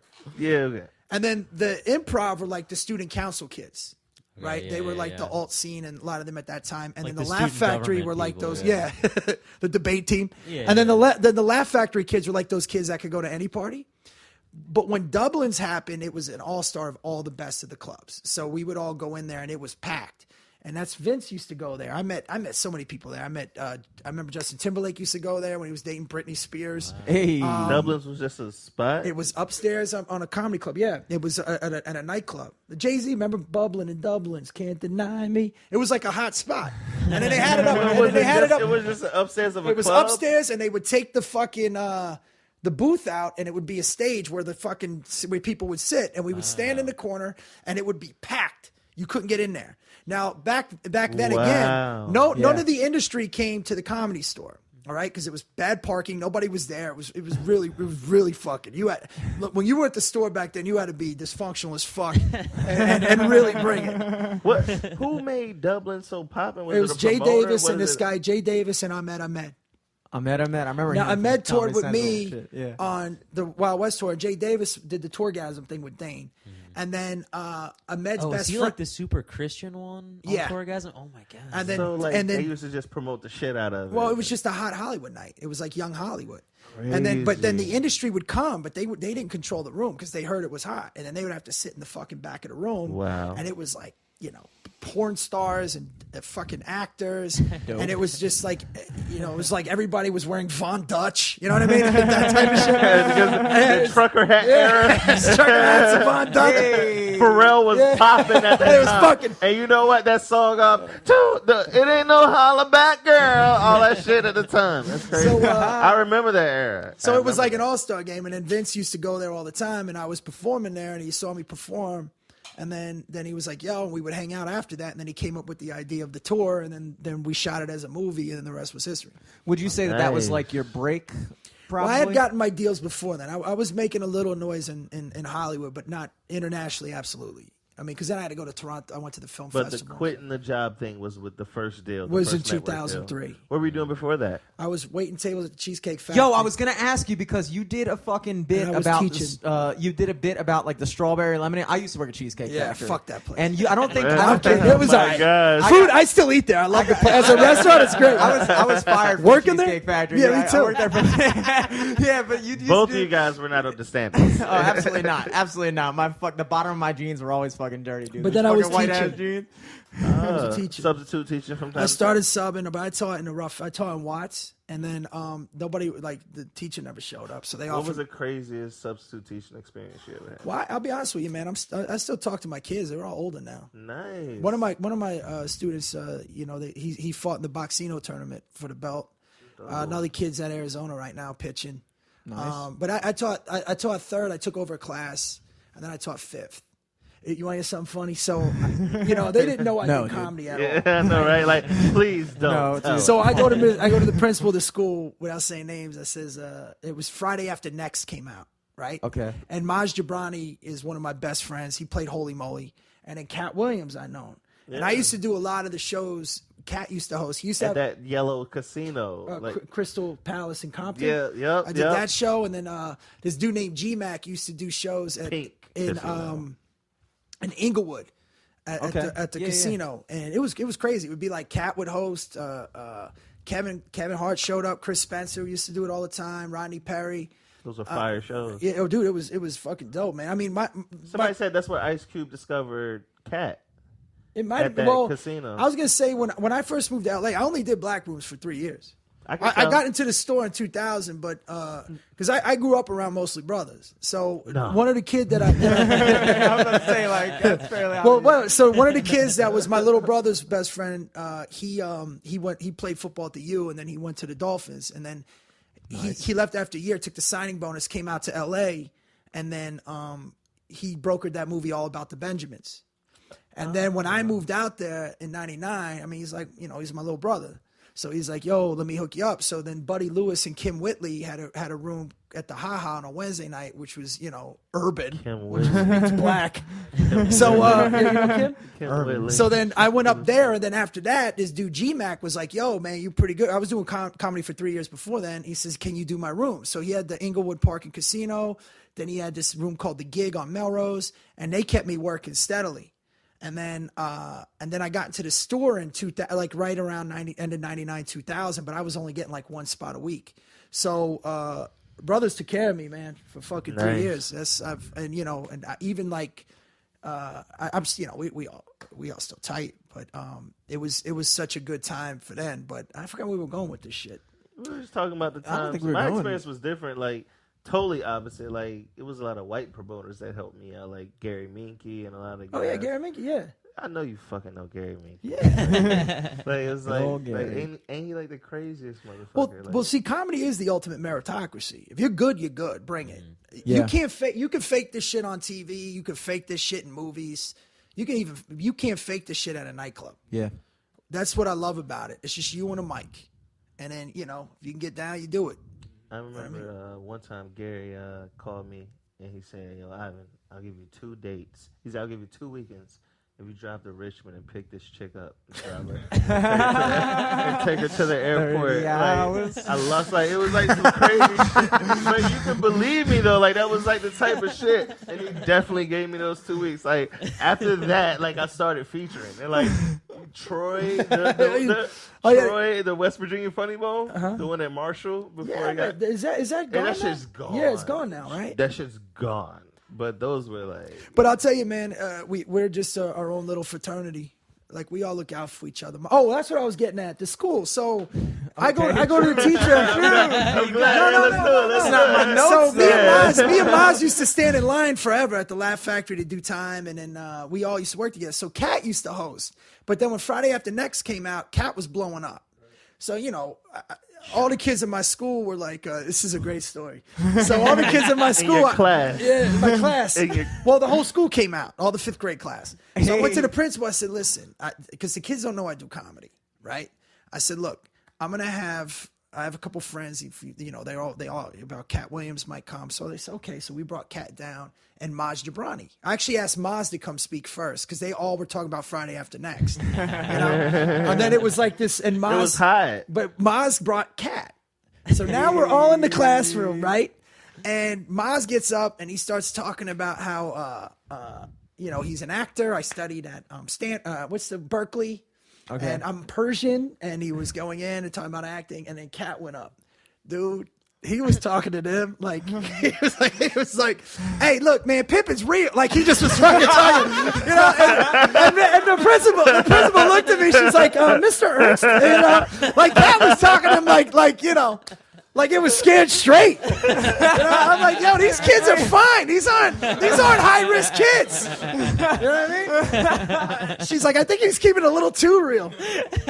But Cat's always been fucking. Cat's a good dude, man. He really is, man. Everybody says that about him. He is, man. He's a little off, but I'm off. I'm crazy. Yeah. I feel like that's like the same shit. Like anything he does wrong, they'll pick it up in the media, TMZ or some shit. Well, he fought that little kid though. That shit was funny. And then he was your class, dude? and then he was fucking shitting on himself the next night on stage. Y'all saw me got beat up by that little kid. The funniest thing from that is when when they were getting because when you get beat up and you're getting up. And the funniest thing is when he looked at the kid and he looked at one of the adults. He was like, "Is that your child?" It was like, what? It was like, "Is that your child?" That's the funniest. Cause that's the first thing you would say if you get beat up. You some people crying away, like, "Is that your boy? Is that your man's? Is that your man? Is that your boy?" Nigga hit me in the mouth. That is Like, cause that's the first thing you. Dude, go I'll tell you. for. You want another funny cat story? No. This one's great. Yeah, please. So we were working at it was the Hollywood Parker Casino, and I had brought this dude down with me, this comic, and G-Mac was like, "Hey, Brett," he goes, you have any white comics, but just do their act, because a lot of times you get a white dude that tries to act like he's from the hood, Yeah. And he was just like, look, we want to do this. So I said, I got the guy. So I brought this guy down, and this kid was fucking hilarious, man. His name's Daryl, and he had this joke. It was hilarious. He says he's very angry, but he's like, these damn Mexicans. He goes, they valet your car, they make it their own. He goes, I got my car. He goes, I got my car back, right? The seat was pushed all the way up. He said, there's a picture of Selena on the dashboard. He goes, they canceled my fucking insurance. So everybody's laughing. It was like 300 people. So this black dude yells out, he's like, hey, man, fuck you, man, right? And then it got quiet. So Daryl's not like a confrontational dude. He's like, excuse me? He goes, fuck you, man. Don't be talking about all brown brothers like that. And then he started getting into that shit. So Daryl gets off stage. Now Rodney Perry was Cat was hosted. So Cat gets on stage. Did you ever see Cat's apology on CNN? It's great. When he wouldn't apologize. Cat don't give a fuck. So he goes, hey, man, he goes, why the fuck you interrupting that dude, man? He's like, oh, I don't appreciate what he was saying about it. He goes, fuck that. It's a comedy show, bitch. And he said, fuck you, you little motherfucker. And he goes, fuck you, bitch. I've been 5'1" my whole life. So they start arguing, right? Oh, my God. So now this dude had people with him, because, it's still a rough area. So It's right by the airport. It's right in England. Yeah, it's like. So Daryl's like, yo, what's going on? I said, no, man, just chill in the cut, because, if shit breaks out, we got to back Cat on this, right? He's like, maybe we should go. I'm like, no, just chill, man. So Rodney Perry runs up, who's brilliant. You know Rodney? You know who he is? Yeah. He's very like he's like one of those dudes where he just brings his positive energy. And he's always like, everybody calm down, okay? And they got it going. So then they brought up this other dude named Green Eyes, who was from Virginia, actually. This dude was fucking bro. I haven't seen him in forever, but he was hilarious. So Green Eyes gets back. Cat went to the car. All right, and got on stage with his briefcase and put it down on the stage like what, right? And then all these dudes stand up like, all right, bitch. And I go to Daryl. Now it's time. The whole place started filing out, and you just see little Cat on stage, just in a b-boy stance, like, bitch, you ain't moving. Did you see? That's how much he loves comedy. Did you see him in Philadelphia? Oh my gosh, you didn't see the video of him in Philadelphia where he goes on stage and he's like doing it, like he like boasts up next to another dude and he gets jumped at a concert. Oh, I did it. Somebody hit him. Like he was on he ran and swung on somebody. That was Philly. That's awesome. Yeah, I did see He that. swung on a rapper that had a song about Percocets. It was crazy. Good. But I'm saying Cat's always been down for comedy, man. He always has. That CNN thing when he's like, I ain't apologizing for shit. You ever had somebody, like, you ever had a violent heckler? Yeah. Please explain that story. No, I just had a dude. It always happens. You just had to duke him out. It always happens in Jersey. No, we He didn't. said it always happens in Jersey. Listen, we didn't put hands on each other, but the dude was fucking. I was pretty amped. I never put my hands on nobody like You saw that. what happened to the Well, I'm not in that Brown, right? WWF shit. I'm not gonna be barking, and then plus, I'm not gonna fucking hit anybody. I got fucking tendonitis now. I can't even lift my shoulder. I just tore my rotator cuff. You saw what happened to Steve Brown, though. Yeah, I saw that. And then crazy. Yeah, man. Like a guy rushing the stage, and he said he really didn't even do nothing. It was just like, well, he might have been tripping on something though. Like he might have been on freaking out on that's something. What, Who knows, like, man. Those people were eating people with the bath salts. They see demons and shit. What were you saying? I was saying, did you start out comedy in Jersey? Or Florida. Okay. I knew it. How long did you live in Jersey? Because you like everything about you is Jersey. You know what it is? I see all Florida. Yeah. Well, see, I went to Google South Florida accent. Maybe it's the same it'll thing. say. No, he's right. I wonder. Well, first Both of all, by the beach. Dude, if you watch Jersey Shore, the second season's in Miami. Well, my mom was from Jersey. My stepfather, they had accents. It's kind of like how the Osborne kids had a little bit of an accent. Mm-hmm. And I was born there, and I went to middle school there. But I don't really have one. I still speak lazy, but I'm not like dog, cat. but I still have some type of mannerisms. I'm in a bike. You know what I mean? But if you look up South Florida accent, it's a northeastern accent. It's such a high influence down there. Yeah. Everybody's You got from your down there. first piece of pussy in Florida. When I was 16, absolutely. Exactly. I Hey. can tell. Like, I feel like wherever. But I you're- moved back up to New York. I've always been back and forth. Wherever you're at when you get your first piece of vagina, that is. And I've had them all over the world. For the Godfather. Man. That is what begins to mold you as a man. Well, once you start liking the opposite sex, I think fucking everybody Yeah. once women Life start changes. liking men and men start like guys like starting everything changes, dude. It all goes downhill. Because you can't you give a fuck now. Before that, you're skateboarding. And Yeah, shit, you didn't give you're a chilling. shit. You don't give Wearing a hoop shorts and you shit. You don't even know what it means to be happy because you're happy All all the the time. time. All the A fucking peppermint patty could feel. Oh, you know what I mean? You get a little fucking toy out of a gumball machine, and that's my life. Fuck that. Your dad could come home and you're like, oh my God, what the fuck? Like your dad walking through the door, you know what I'm saying? Like, yo, that alone, you know what I'm saying? But at the pussy, you're like, fuck you, Dad. I'm trying to smell It's that. like, yo, Dad, get away from me. Yeah, you know what I'm saying? I'm trying to smell that again. You know what I mean? Yeah, man.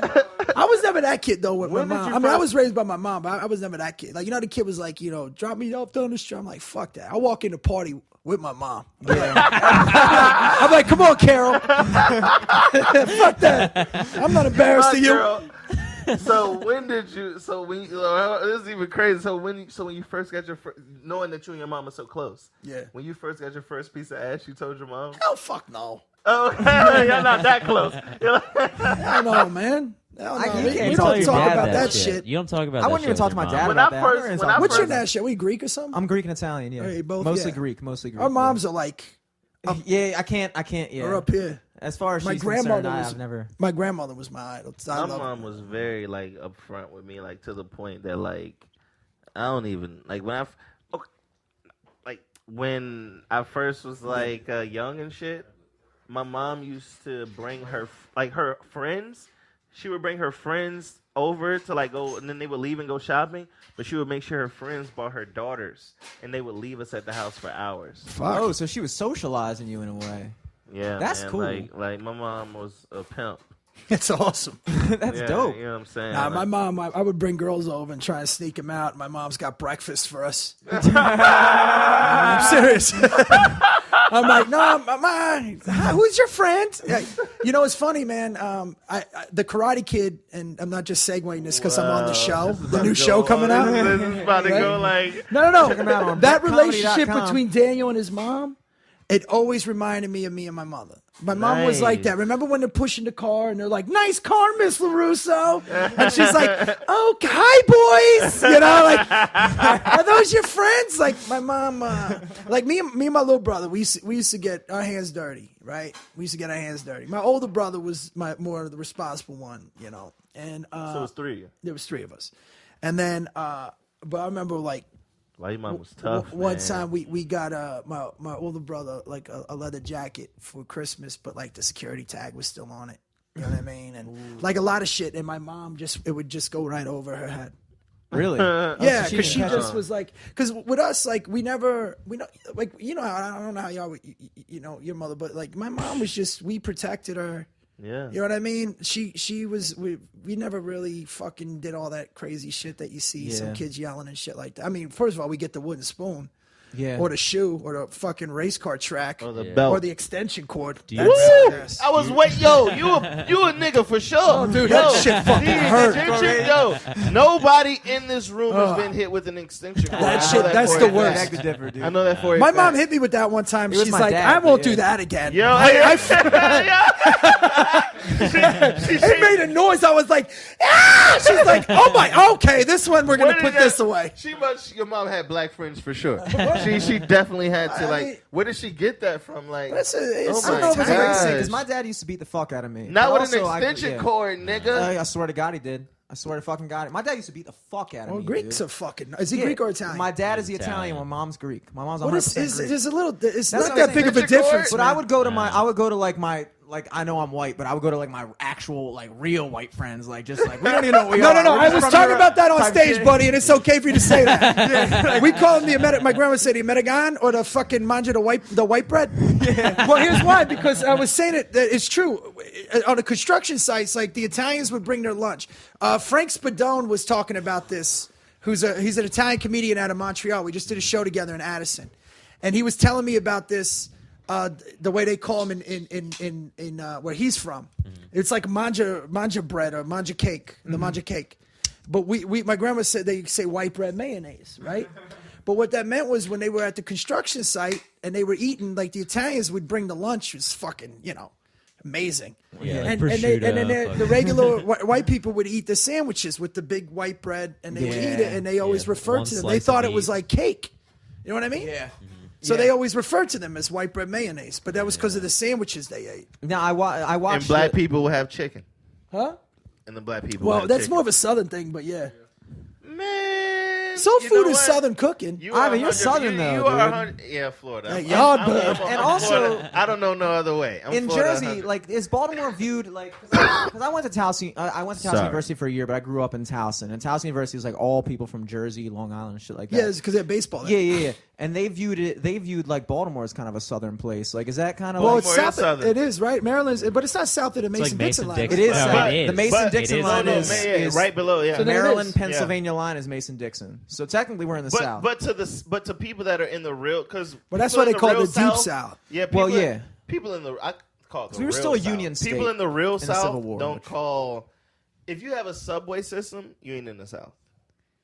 okay. That's- Okay. That's really. I mean, can you, I get no. Like for me, like Well, Baltimore I've been to doesn't have a subway Birmingham. system. You did? We Nigga, do. what? A subway We have system? a subway, yeah. Do we? That you're It's very like white two right lines, now. yeah. They have like 10 stops in the subway. Over 10. I've never been on the Baltimore subway. I can in tell. my life. L.A. has Don't one go too. on I've never it. been on that shit. Yeah, Well, it's the same thing well, that's- basically. You you've been don't on want to New go on York the Baltimore sub- subway. Yeah, but New York. if I could cab or Uber it, I'm taking the light rail. I fucking didn't risking know my that. life. But the point I'm saying is the concept of Southerners is if you have a subway, you're in the north. Well, the South, like in Birmingham, Alabama, like the deep South, man, it's that's so. But you know what? I've noticed that like down south, but black and white people get along. You man. fucked a black girl before? Huh? No, man. Yo, when I went down to New Orleans, You've when I had went a down crush to on a black girl before. Oh yeah, you know I actually argued this on TV. Like, I was like, I could tell because like Argued this he's on too, TV. He's too, like, he's too No, I fucking argued this cool. Like, because it's like- I had a crush on Mrs. Huxtable. I used to think she was she was hot, Claire. right. Yeah, she was like my boyhood crush. Yeah, she was dope. so I your like so I Claire. can so your wife is very wholesome. My wife's Italian. Her grandfather was from Rome, and she's also Slovenian or Slavic, whatever the fuck that is. Slovenian. Wow. And then but both her grandparents were first generation, so she's very traditional. And Exactly. That's what I mean. Would you Yeah, say that's what I'm that? saying. Would you say that the South is because I went down to New Orleans a couple times. I drove all the way down. I'm so the I guy passed. I You're the passed what? through, I'm the gavon. I'm the animal. She's the nice. She's a nice. So person. that's what I meant. Like she's the wholesome one. No, she's and the other- Midwest, but it's not. When you met wholesome, I thought, yeah, I guess because she's Midwest, but I meant more. She's still Italian. Yeah. You know what I mean? Yeah, Like of that's how course. I knew I was gonna marry her. By the way, we were in the kitchen. She goes, "Where's your mopine?" I go, "All right, I'm gonna wipe it. this That's girl what out." did it. Yeah. That's what did it. Was it like how many dates in?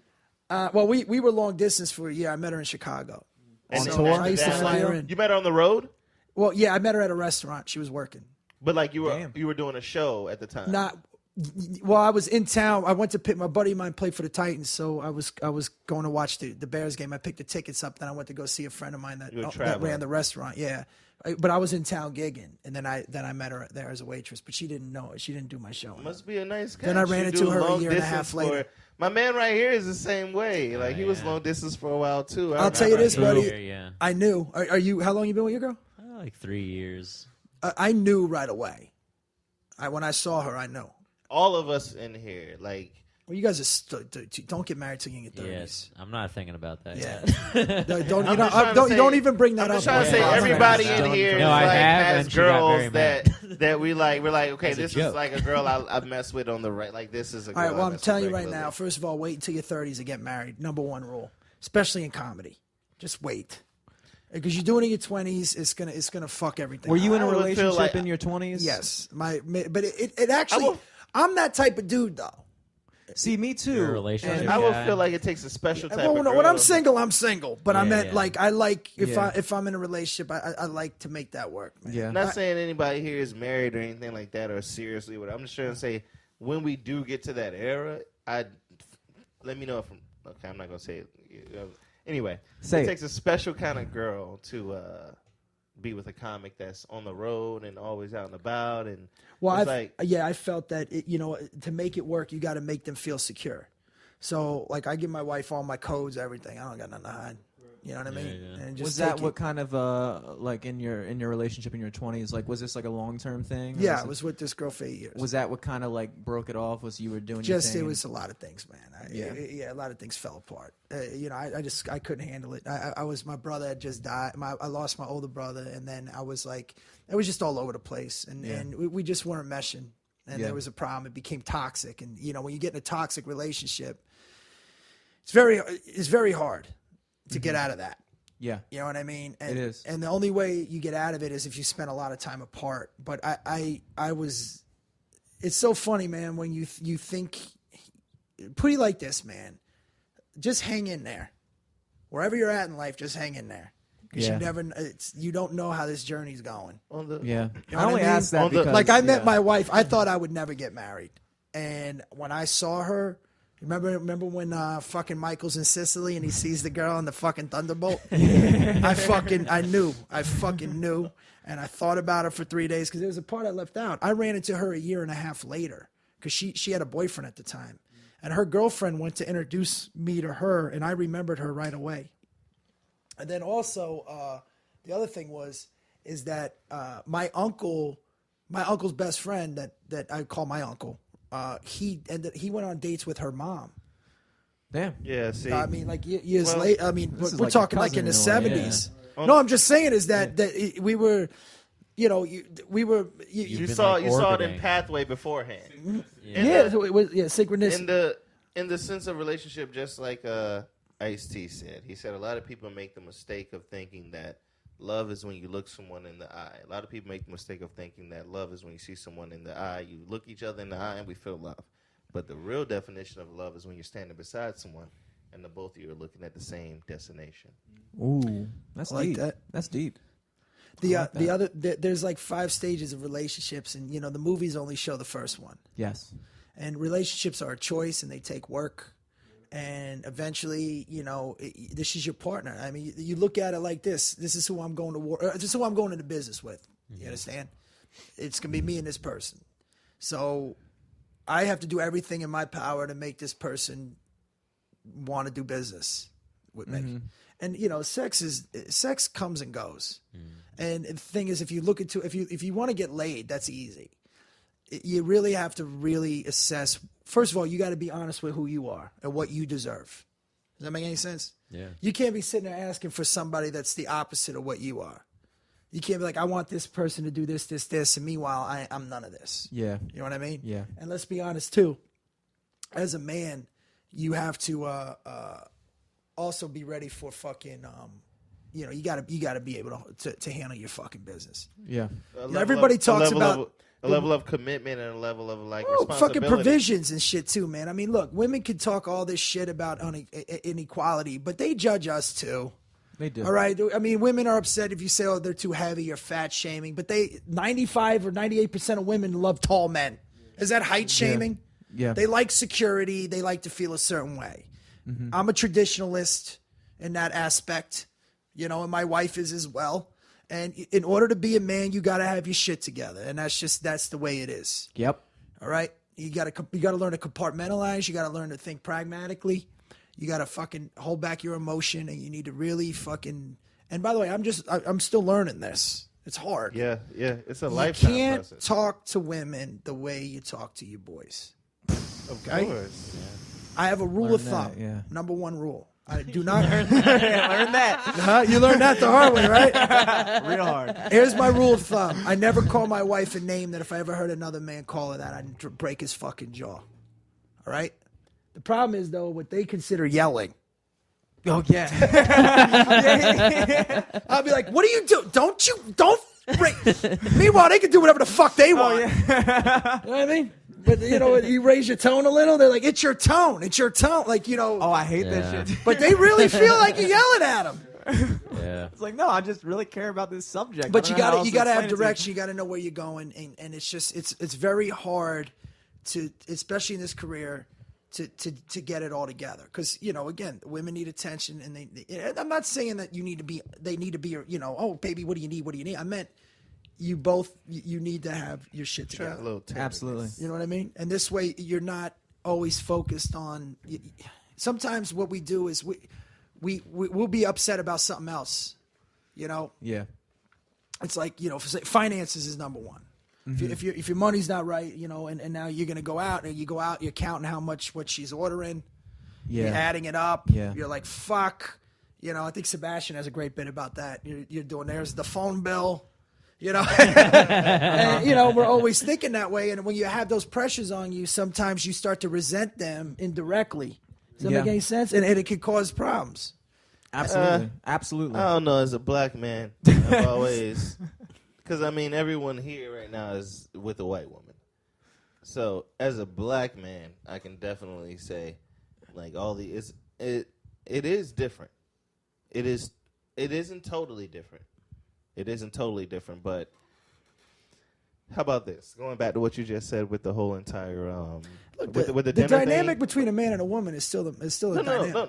Like you could be with Oprah Winfrey, she's powerful, but if a guy ran in with a gun, chances are a guy will jump in front of her. But like say You know what say I mean? like with the dinner thing, and I'm just being realistic.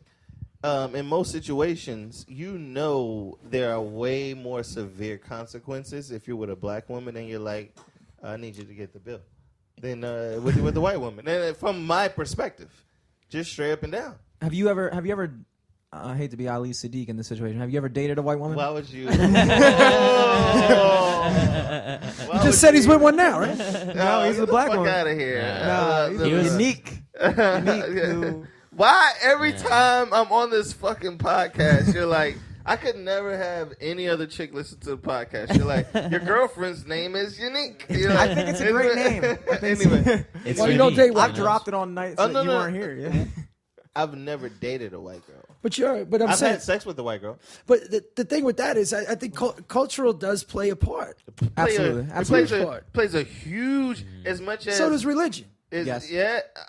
Well, that kind of Oh, blends in with culture in a way. Yeah, man, it's very, very, very, very, very, very, very big. But yeah, I'll be overall- honest with you. I don't know if I can marry you never help who you could fall in love with. But like, if a chick was an atheist, I don't know if I could have an atheist woman raise my kids. and that's realistic. That's real. Now for again, you. I and just for the And record, you're rooted in Catholic religion, and that's right, real. well, I mean, just the concept of God in itself. I mean, I say hi to God through Catholicism, but just the concept of God is what at the end. And I personally believe Jesus was who he said he was. But then again, I believe in a creator of a universe. Well, I think people- which if you can believe that an entity can create a universe, then I'm pretty sure you can make a guy come down and fucking walk on water. Like if you can accept that. Now, if you don't have any belief in that, which ironically many people don't know, the Big Bang Theory actually came out of the Vatican. Well, A lot of people don't know When that. you say you That's couldn't date crazy. a woman, It was the concept of God. when you yeah. say you couldn't date a woman who was atheist, because I think a lot of people I would say this. misconstrue- I would say, go ahead. Well, I want to clarify one thing. Sure. If I had to put an order in and said, okay, what do I want? Catholic, Italian, possibly mixed with something. I'm saying taller. There's things that you would, but then you can't help who you fall in love with. Exactly. So I'm saying religion isn't. If I met a woman that's an atheist and I fell in love with her and everything about her is wonderful, I will Then overlook it's life. that. That's just is. But I I'm think saying there's it a does difference help. between. But if you had your choice, you would. Which I did. Yeah. And I was going to say, I think there's a difference between being an atheist and being non-religious, and I think that. well, that non-religious, I don't have a problem with, but anybody Like, that just when thinks you say- this is the There's beginning. no such Yeah, thing it's as God God. and anything. I don't There's think no Because, such like- thing as a higher being that connects us all. Ivan, would Yeah. you consider yourself a Christian, or are you just? You said you're a spiritual kind of guy. Yeah, I'm going back to what he just said. I highly believe that there is a higher being that connects us all. meaning in a God sense. So I'm way more spiritual, and I practice spirituality way more than I do religiousness. So that's that. I mean, look, there's 1,000 ways to say hi. Yeah. You know what I mean? Like, I always use this example.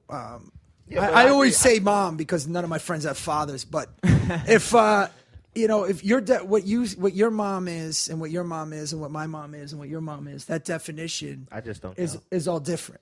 Yeah. You know what I mean? Why were you raised by your father? No, you just said everybody's mom with me. But okay. No, I said everybody. Whatever your mom No, is. If I were to ask you to define a mom, you would have your own definition, and you would be 100% right. Yeah. God Even- is that same thing. Even if you take it to the next level and Does that make say any when sense? Yeah, I No, agree with I'm you. saying Like, I because couldn't be with a woman that was atheist, but I could be with Whatever a the woman one that is that even when you say the word I, like I and me, when we say the word I, we're all talking about a different fucking person, but we all understand the concept of absolutely, I. that's a great example. Yeah, exactly. I feel the same way. So the concept of God is just it's the same way how to say hi in 10 different languages is to me what prayer is it's meditation. It's trying to connect with that. And look, man, I don't want to paint a fucking picture, man. I'm by no means I'm a hypocrite, bro. I would never try. That's why I don't judge anybody unless you put your hands on a woman or a child. Yeah. That's a whole other thing, or I mean, you hurt somebody for no fucking reason. But other than that, Well, I meant, yeah, so I mean, same thing. you whatever you want to do and be, that's you could be the most hateful motherfucker in the world. I'll still love Your you. prerogative, yeah. It's like I talked to a couple dudes when I was teaching in Watts and in South Central, and there's a lot of Muslim Brotherhood there, and I remember thinking, they don't have to like me. Just make sure that these kids stop dying. That's You know it. what I mean? You don't have to like me. I don't give a shit. You can hate me all the fuck you want, but if because the bow ties have a lot of say in those areas. If you can stop these kids from dying, I don't care if you. What's that mean? I don't give a fuck. Yeah. If you want to hate, you can hate. Just make sure these kids are safe. Does that make any sense? That makes perfect sense. Whether you like me or not, it's fucking irrelevant. Just as long as you're doing what's right. You're not hurting anybody else. So that's why letting people say what they want. What the fuck? Who cares? Yeah. It's such a small percentage in the scheme of things. I mean, there's 350 million people in America. Like, what percentage are even in these hate groups? It's got to be like 0.01. I read somewhere that there's like only 75 members of the Westboro Baptist Church. Yeah. Yeah, they actually So came why out- are we yeah. watching? I mean, they're assholes. They're fucking mean people. Cops, soldiers, they're just bad. They're But angry they're- people, but there's only 75 of them. They're given attention. They came to My actually football team will take them out. Yeah, They yeah. came to they came to our high protest. school. Yeah, they came to our high school. I For went what? to Towson High School. Well, Michael Phelps. Michael was, Phelps like, went big to our in high the school. news. Swimmer. Yeah. Remember the swimmer, Michael So what were Phelps? they protesting? They were protesting because Towson University is across the the street. And there's fuck? Carver Art School, and then there's Towson High School, and they were protesting some type of thing like liberating. I don't even know what the fuck they were. I think what they did was they figured out that Towson was like a high profile area at the time, and they just came and they stood on some corner of York Road, and it was literally, I kid you not, it was like 4 or 5 Yeah, of like them, 5 dudes. 4 or 5 people, and on the other side of the street there was like 100 students Over- anti-protesting that. See, that's a waste of time. It was Exactly. exactly. That's I a remember waste of being there time, and just man. being like, but that was like kind of like my first experience was seeing how that shit works because in a way when there's 5 people on one corner of the road and then there's like multiple hundreds of people on the other side protesting and screaming things, in a weird way you're validating them. Which Absolutely, you you're- get yeah. It's like Did you ever just see the movie Unbreakable? Go ahead. What were you gonna say? like the abortion protesters, like just Yeah. on the side of the road. No one takes them seriously because no one stops to be like, "You guys are doing wrong. You're Yeah. bad." You see the fucking dead fetus on the sign, and you drive by and be like, "Man, I hope they don't ruin someone's day with that." Oh, the other thing is they're not going to change anybody's mind with it. Yeah. You mean Unbreakable with Bruce Willis? Yeah. Yeah, Give M. it- You were Night making a Shyamalan. point. Well, Mr. Glass was the justification for because he knew if he was this fragile, there had to be somebody the opposite of him. So that's why he caused all these tragedies. Again, we're not Say knowing it you're again, working man. for the devil, Yes. right? So Say it again. I'm unfamiliar with the reference. Yeah, but yeah, I'm say it again, following. say it you never again. seen Unbreakable? I have, but All right, Samuel Jackson plays this villain, Mr. Glass. Yeah, I've seen it. Yeah. Right, he's very fragile. So, I mean, as a kid, his bones would break, so he really was non-existent. And he used to read comic books, and then they go to the point that these comic books were actually based on people that actually had powers, that they weren't just comic books, that they were based on history, right, or like mythology. So he came up with the idea. It's spoiler alert if you haven't seen the movie. That he came up with the idea that if he was so fragile, that means somebody had to have been unbreakable. So he created all of these tragedies, planes crashing, people dying. And he noticed that he caused them there was one guy the first time that walked away from it. So that he followed this guy, and the next time there was something, he caused it and he walked away again. So by noticing that this guy was thinking, why the fuck am I in all these tragedies? So when he walks away, he finds out this guy's unbreakable. So you learn later on that Mr. Glass is actually the villain. But that's the reveal at the end, that he's the one that caused all these tragedies to justify his existence. Does that make any sense? Yes. So when you're over there and somebody's spitting hateful shit and you get 5,000 people down there, you have now justified their cause and their existence. Wow. Does that make any sense? Yes, absolutely. So that's why the Antifa people fucking disgust me, in a sense. It's resentment. It's like, why? It's fucking Ben Shapiro. It's the chick. What's the girl's name that they went nuts for? The blonde chick, Ann Coulter. Ann Coulter. Yeah. She's good enough for The View, but she can't speak at Berkeley. Like what? Yeah. What are you doing? And now you've become Mr. Glass. Yes. You're the enemy now. Yes. You've caused all these problems. You know. I agree with you. And it's like when people protest comedy. Look, as a person and as a comic, you should be held accountable for what you say. But at the same time, you know, there's a great debate with Jim Norton and Lindsay, the feminist. Lindy West. Lindy I West. saw that. Did you see that? Yeah, I saw that. See, that's what happens when you have that type of a mentality going up against an educated person, who, by the way, is vulnerable and also accountable. Yes. The way he was talking is, look, I know I'm a piece of shit. I'm not saying I'm not. And, you know how Jim Norton talks. Yeah. But he's like, you know, and then why is it that a person makes a joke and then he showed the Goldblum, who Jeff Goldblum was an actor who did a violent rape scene in Death Wish. And yet that's okay. Mm-hmm. But a guy makes a joke, and it wasn't even the joke, because it was all about the Daniel Tosh thing, which, by the way, that was taken out of context as well. Yes. Yeah. Mm-hmm. But, you know, it comes to a point to where the anti-protesters end up justifying whatever the other purpose is. So their purpose is defined by the opposite protester. And again, nothing is being done. There's no pragmatism. There's no fucking... I keep on thinking the entire time I have this conversation, I keep on thinking about like Batman and the concept of the Joker. And I don't understand the comics that well, but I think the Joker, I think that I didn't really read comics growing up, to be honest, but I've always liked Batman. And I like that one saying where it was like, you either die a hero or you live long enough to see yourself become a villain. And I don't understand like the complete context of that. Well, the thing is the Joker justified Batman. Like in all actuality, if Batman would have killed this motherfucker, he would have saved thousands of lives. Yeah. But his concept, this is what DC, by the way, the fundamental difference, DC's based in psychology. Yes. And Marvel's mostly science. Like it's always like gamma rays and genetic mutations in Marvel. and in DC it's like Vibranium. Some psychology shit that fucks somebody up. Just and they both have aliens. Just let you know, we would let you in Wakanda. Oh, really? Thank you. By the way, did you see it?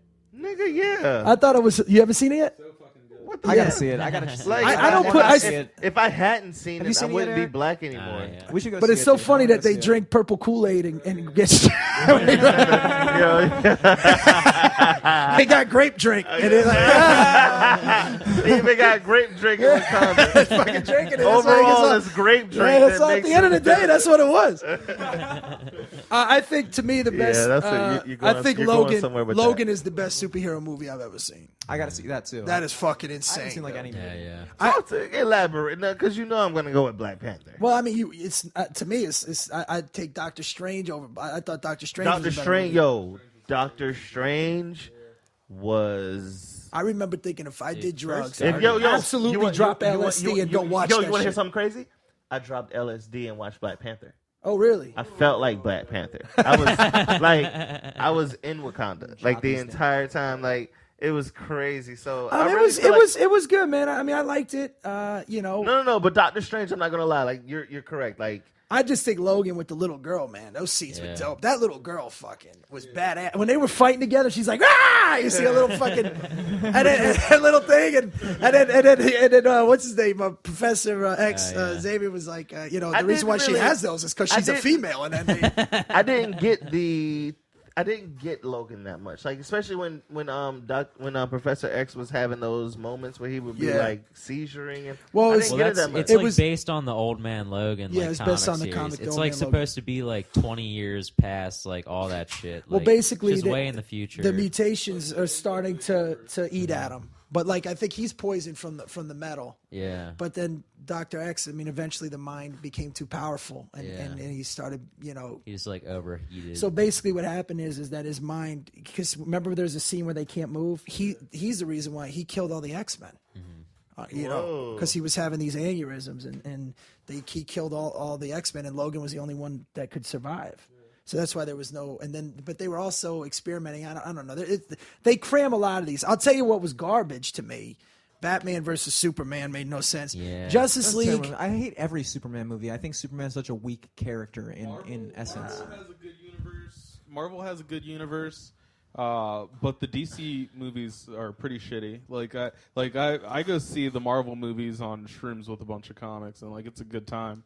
But DC, they're all fucking. Well, sad. Wonder Woman was dope. Wonder Woman was dope. The Dark Knight, like Christopher Nolan, like he fucking killed. That was it. a fantastic series. But that whole series.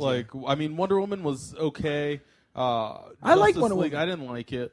What about I like Aquaman's character. I like what they're doing with him. Aquaman's such a strange character to me. It's just like people don't realize that motherfucker's powerful, man. They always base it off the '70s cartoon, but Aquaman can get down, man. Yeah.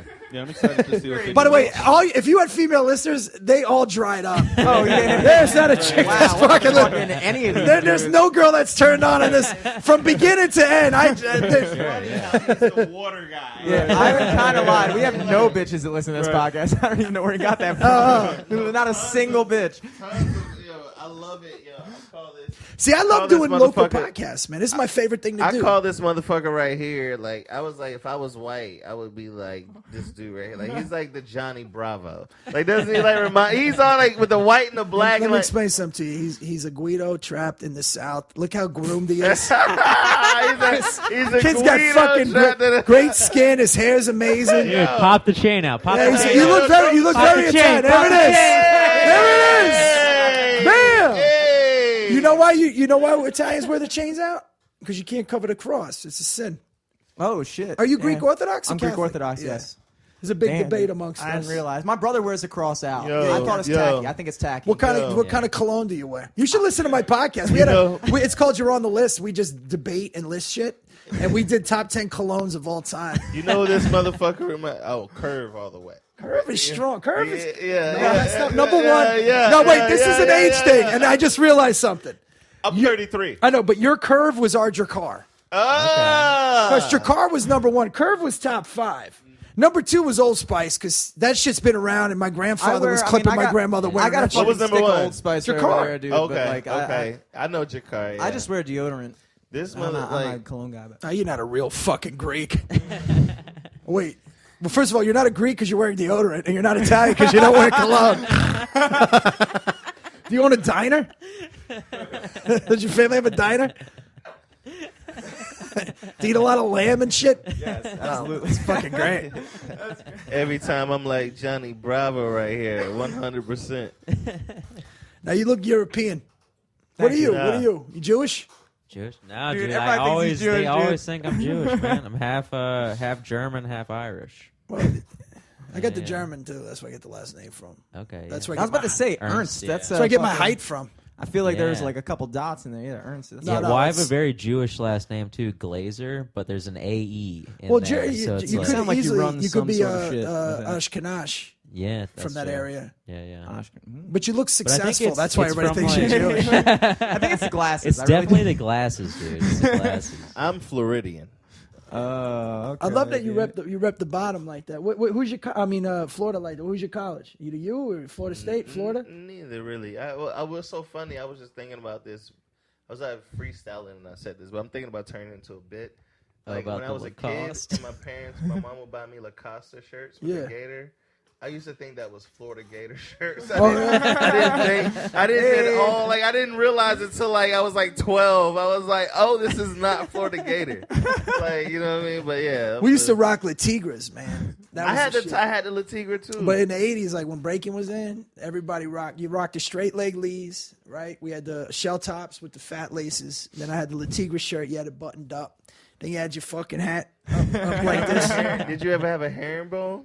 No, I didn't have that. Dookie Link or the fucking Yo, necklace. that But shit, we used to- a nice little fat herringbone. Used to that chains though back in the day. I got Fuck. my pops gave me his. My pops It's gave called me his, the swinging. What is it? We rip the chain and fucking. Oh hit it. yeah. It's like People used to rob. It's a two. You gotta hit the Yeah, like it's yeah. The swing and snatch. For you at the same guys, time. my pops gave me his Figueroa. Like this is the only thing I would die for. Like other than that, I'm like whatever. But everything else is like. Dude, this is funny, man. I got these Georgetown Hoya Nikes, right? I was about to ask you about starter jackets. Oh yeah. I had a Cowboy starter jacket. Yeah, I was gonna ask used you to what rock kind of starter jacket Cowboys. you I had. only wore I Cowboys. had a UNC one. Dude, and Georgetown was dope too. You ever Everybody seen used to rock Georgetown back. You in ever the seen day. somebody get robbed for? Yo, I was about to tell you, I got robbed. You got for robbed? what? My shoes, man. Where? Explain When I was that. a kid, man. Well, I had my Georgetown Hoya Nikes, right? And when you grow up, broke, you have you keep your sneakers like they're fucking gold. You clean them, Right, yeah, man. repetitively. Might still do that, dude. My wife with a toothbrush. I get the you have the Magic erasers. yeah, the right? magic erase is Yeah. dope now. They're fucking Okay. A1, Those are fucking dude. strong. And then if you put I in still do toothbrush. but if you put in These are regular like 2-year-old shoes. yeah, the magic erases Never know, work. unless you look at the soles. Those Well, we things used to are take fucking baby beat. powder, man. We used to put powder on them. It's funny, right? Shit, toes sticking out at the bottom and Got shit. fucking no traction on that, dude. Tell me how you got robbed, please. Well, no, so I had these Georgetown Hoya Nikes on, right? And they were cowboy colors. And I had my fat laces in, my navy blue and gray. That And they gray used to and say blue. Nike on the back, right? So I'm walking home, and I get How surrounded. old were you? 12, 13. And these group of brothers surround me, right? And here's how you know you What get... size shoe you in? Nah, dog, they put their foot next to you to see if it's the same size. Oh my Right? And I'm god! crunching my toes. So this is back again, man. I didn't know. This is hilarious. So dude's like, "Yo, man, hey, those your shoes, dog." He was like, "Run them, right?" Now it. back in the day, Run the when you- jewels. well, that's where they got that from. I forgot to say that. Of course. Run the I mean, jewels. that When you were means getting rob- that robbed, they means meant give it run up. it, right? So you had to run it. I just started running in place because I thought they wanted. Oh my I thought they wanted to see the gosh. sneakers. Test those sneakers out for me, would you? Dude, I got smooked, man. I got fucking stole right there. They fucking. So then, dude wore them to school, man. Right? And there's a kid that went to school, and I would walk down the hallway, be like, "Yo, check out my new kicks," like Herb and me. So I fucking went to my grandfather, my stepfather was like, "You gotta get those shoes back, kid." And he said, "You gotta get them back, right?" So he said, "Whatever you do, you're not gonna get in trouble. I'll just put it to you like that." This So is this is New York. Jersey. Oh, yeah. This is So Jersey. Jersey this is story middle right now. school. So the dude's in the class, and I had a book, and I just walked by, and I just fucking set it on him with the book, man. And then you took the shoes back. Nah, I didn't get. I just fucked him up. We went into the office together, right? So now we're in the office. I was gonna get expelled. He was gonna get expelled. But then we did the fucking, Mediation. Yeah. Well, we were like, nah, we're friends, and we did that shit. And then and I talked. I think I just talked about tonight when I told the dude he had baby eagle hair, and we became friends. No, that was another dude. Still wearing your shoes to the show. Damn. We became friends after that, and then he gave back to me. They were scuffed, but I got my shoes back. But the point of But the the matter thing is all of my friends. I went to 15 schools, so I was always moving. I went to one high school. But when you show up to a school, man, a dude will respect you if you throw hands with him, win or lose. That becomes like your best friend. Like, Yeah. Yeah, absolutely. I moved around a lot too. Like I went to a bunch of different schools, and like you fight somebody, and that's like your. You end up friend. becoming Yeah, friends with yeah, him. yeah. It's That's respect. how boys do it, man. Yeah. Yes. That's why this bullying shit. It happens all the time. Look, I love this in literature. The hero and the coward have one thing in common. They're both afraid. Just the hero goes forward. When you're getting bullied, a lot of kids can't. Again, I'm not advocating. You need to curb it. Right. But you need to be taught how to fucking just knock a dude out or fucking hit him. Absolutely. Yeah. Because bullies, you punch in the mouth will fucking go very far. Yeah. Yes. You know what I mean? Very far. I don't know. The girls are more ruthless than the dudes. Oh, They for are. sure. Yeah. Cause You know what I mean? Because they're they get confrontational like that. and even if they fight, they hate you even more. Yeah. Like if I disrespect the dude, or like I punched this kid on the bus one time, man. I said, hey man, I'm gonna bust you. You know, I was whatever. So when I hit him, this motherfucker worked me, dude. And I remember thinking, I like this kid. Yeah. You know what I Stand-up guy. mean? Yeah, I like this kid, man. He ain't no bitch. And then it's like, yo, boxed. man. And this motherfucker kept pushing it. I'm like, all right, man, you made your point. Right. I'm already fucked up, man. All right, here's my Making you less shoes, and man. less you got it. You got it. There was this kid I used to roll that I was friends with. This was in Florida. This is one of the toughest kids I've ever met, man. And we fought 3 times. It was epic. He whooped me 2 out of 3. But I remember one time I came home and I had this Adidas shirt and it was just covered in blood. And my mom's like, my nose was pouring. I was all fucked up. My mom's like, what happened? I'm like, nothing. Don't worry about it, Carol. When you call your But, mom by the first name. He became my best friend, man. This kid was fucking. I'll just call it him. And then, but he ended up getting we're still friends, but he ended up getting in a car accident, right? Really bad, and he's in a wheelchair and everything. So I went to see him again, and we were talking, and he was just sitting there, and he just was staring at me. And he worked you again. No, he's like, I'm still, but I whooped your fucking ass, right? I'm not gonna talk shit to him, but I'm like, yeah, you did, man. Wait, so he's permanently in that Yeah, situation? yeah. He's been there for a long time since he was like 19, man. Bro. But this kid was fucking tough, dude. Dirty white boy. Fucking, his name was Craig. But he Gotta shout him out, yeah. Yeah, but this kid was, man. This kid could throw hands, dude. I mean, look, in my group of friends, if I'm in 20, I would say if we're doing the rankings from the toughest to the least, I'm probably at 12. Okay. You know what I mean? I'm scrappy as shit, but when was the last time you threw hands? I was 36. What was the 37. situation? I dropped some brother on fucking Hollywood Boulevard. No, I was walking. What I'll tell you, man. I don't like to tell stories. I Where I mean, win. come on, man. Like, we're here. Some gang kid, man. I was standing on the corner. I don't want to tell stories where I win. The ones where I lose are funny. After this, we got to hear. Oh, I got a shit ton where I lose. We got to hear the last L. This is the last W. Last L was I was in a nightclub and I got How old were fucking you? rolled. 34. Jeez, man. And then where was it? What You went happened? out What on a happened? W, What happened? Can I be honest with you, man? Please. I made a joke on stage. I couldn't tell Oh, me. it happened from a joke on stage. No. I'm saying I was talking about this on stage. It didn't happen from that. It happened with a bunch of dudes running their mouth. I couldn't tell how many fights I've been in my life. I could put a number on it. But the last L. No, but I'll tell you right now, I got about 19 strong fucking losses. Dude, I got rained on. This is one of the ones where you lose are hilarious. I got rained on. Was it a one night. one-on-one the last L? Fuck no, I haven't had a one-on-one since fucking 3rd grade. It's 3rd grade when people still have morals. Yeah. Principle, personality, and character, buddy. You duke it out. You can duke it out, I tell you. Nah, man, it was always. Look, I'll tell you about Florida, man, and it is the truth, man. Them dudes down there, man, they come from the shoulder fucking hard, man. Brothers, I mean, across the board, white boys, black boys, everybody. They're the best athletes, first of all, in the country. Hands down. Is from Florida. Hands down. And these dudes, when they throw hands, and I'll tell you right now, man, I'd rather fight 10 kids from Brooklyn than a fucking redneck. Because you got to pack a lunch. These motherfuckers keep coming. Yeah. Because they don't care what they look like. True. You know, like Italians, I'm like, watch the face. I'm fucking handsome here. You know what I mean? That's true. That's true. It's kind of like in certain regions or geographically, you have a stigma for the type of culture you come from. Yes. Like, don't mess with those Italians. Don't mess with those Bronx motherfuckers. I mean, Florida, everybody's just everybody. It's crazy, man. I'm not gonna lie, man. Everybody down there can throw hands, man. It's like a sport. I'm No, dead serious, seriously. man. Seriously. Yeah, but You got nothing to do. I hate fighting. Christ, dude. dude, I fucking never. hate You know fighting. what's so funny? I would go out with my friends, and I would always. I mean, I say this now, but I always have butterflies in my stomach. Like they'd be like, "Yo, let's roll out," and I'd be like, "Okay." and then the whole night I'm nervous. Nah, but I'm trying not to act. I'm like that dude that You know what I mean? always can tell when somebody's about to pull out a gun. I'm that dude that's Oh, always like. I'm that dude that always is like. It's time assesses to everything? leave. Yeah, it's time to leave.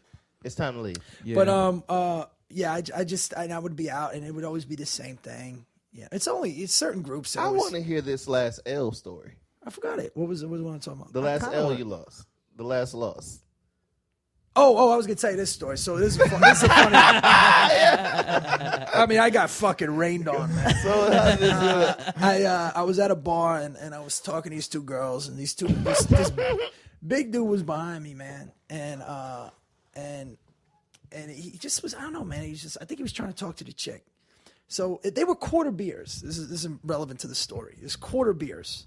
They had, it was like a college Asking bar. for a fight, But I yeah. wasn't in college. Like I was one of those losers that went away to community college. I ended up graduating later on because I went back to school. I got in trouble for a while, and then I ended up playing football again. I played at CW Post in Long Island.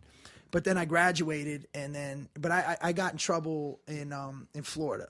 So I was on probation for like 2 years, and then I had everything got expunged, but everything got less, and then it worked out later on. Mm-hmm. But it was never bad enough. I always say there's three types of people: people that are around it, people that are in it, and people that are about it. I was just Yeah. around it. Yeah. And and I love people too much to ever fucking be about it. Yeah. 'Cause, Yeah. you know what I'm Yeah. saying. But I got enough trouble to where it had affected enough me of for a feeling. minute, but not enough to where I could still get hired by the school. There was enough affiliation. Yeah, well, yeah, it was always into something. So we're at this bar, and long story born, I turn around and I knock the guy's quarter beer over. Right, he's a fucking big dude. Jesus Christ. So he's like, "Yo," and I said, "Hey, man, I'm sorry about that, right?" I says, let me buy you another beer." And he's like, "Yo, you knocked my beer over, man." I said, "No, that's why I'm gonna buy you another one, right?" So I could tell he was amped up a little. He was looking for it. So there's a good story where I kind of lose. So I go to the bartender. I knew the bartender. I say, "Hey, man, just get him a pitcher of beer for him and his friends." So he brings him a pitcher. And I turn to talk to the girl, and he's pouring the beer, and he's like, "Yeah, motherfucker," and he just kept running his mouth. So now I go from 0 to 60 real quick, right? Not anymore, but back then, 0 to 100. 0 to 100. Yeah, that's right. That's So if you win. I grab there's an empty pitcher on the table, right on the bar. Plastic or glass? Oh, you just took the punchline away. Shit. What Classic, the fuck, Eric, E? dude. I like where your head's I'm at. sorry, Preempted. I love where your head's Spoiler at. Yeah. I look at him. I'm like, "Hey, man, what the fuck? Is everything?" And he's staring at me, and I'm like, and then I took the pitcher and I smacked him with it, but it was plastic. Fuck. So it fucking. He was just like, "Ow!" Like it was stinging. And then I'm like, "Oh shit!" So I dotted him, but his boys were like everywhere. Inserted like shit. Motherfuckers coming out of everywhere. Just friends coming out the bathroom. Like coming out of the ceiling and shit. The bartender's his boy. Bill's in a fight. And I'm sitting there, and then God damn. you got like 30 seconds, and you're like, "Where the fuck are my friends?" So here's the worst part: is that I get engulfed. I was cornering myself. I was still getting shots because when you get jumped, you just grab one. Right. Yeah. You know what I mean? And I had one dude, I wouldn't let him go. This motherfucker was screaming. I don't even know if the guy was with him. I just grabbed somebody. But I was tucked. Like they had me tucked under the bar, dude. Like I was under that fuck, motherfucker. And it was so packed that people were dancing like nobody And knew. nobody I'm knew, yeah. getting fucking. Fuck. Dude, it was like I had to battle my fucking way out of it. Damn, yo. Because usually you hit somebody with, if you take a glass, you smack somebody with it. Like, here's the thing. Like, It's say, like a wham. They're like, well, you usually set, and then you hit one of their friends, and Right. then you can, try and Yeah, back yeah, out of it. yeah. But I ain't a bitch about it. I ain't going to hit and run, But it's one of those things, every fight I've ever gotten, it's like right when you're swinging, you're like, God, fucked up. Fighting sucks, man. It does. After the first, 10 seconds, you're out of breath. Yeah, fighting fucking sucks. It's the worst. You out of breath and you're tasting pennies in your mouth because you're getting fucking stopped. that penny taste. Yeah, you There's bleed. only I've thought about this many times. There's only one reason I would ever shoot anyone, and that's if somebody gotta wake me up with the smelly sauce. You know, if somebody gotta wave that shit, and you wake up. If that ever happens to me, whoever knocked me out, shooting them. Yeah, I feel you on that, dude. That's embarrassing to get knocked. It's not even being embarrassing. You ever been It's like, KO'd?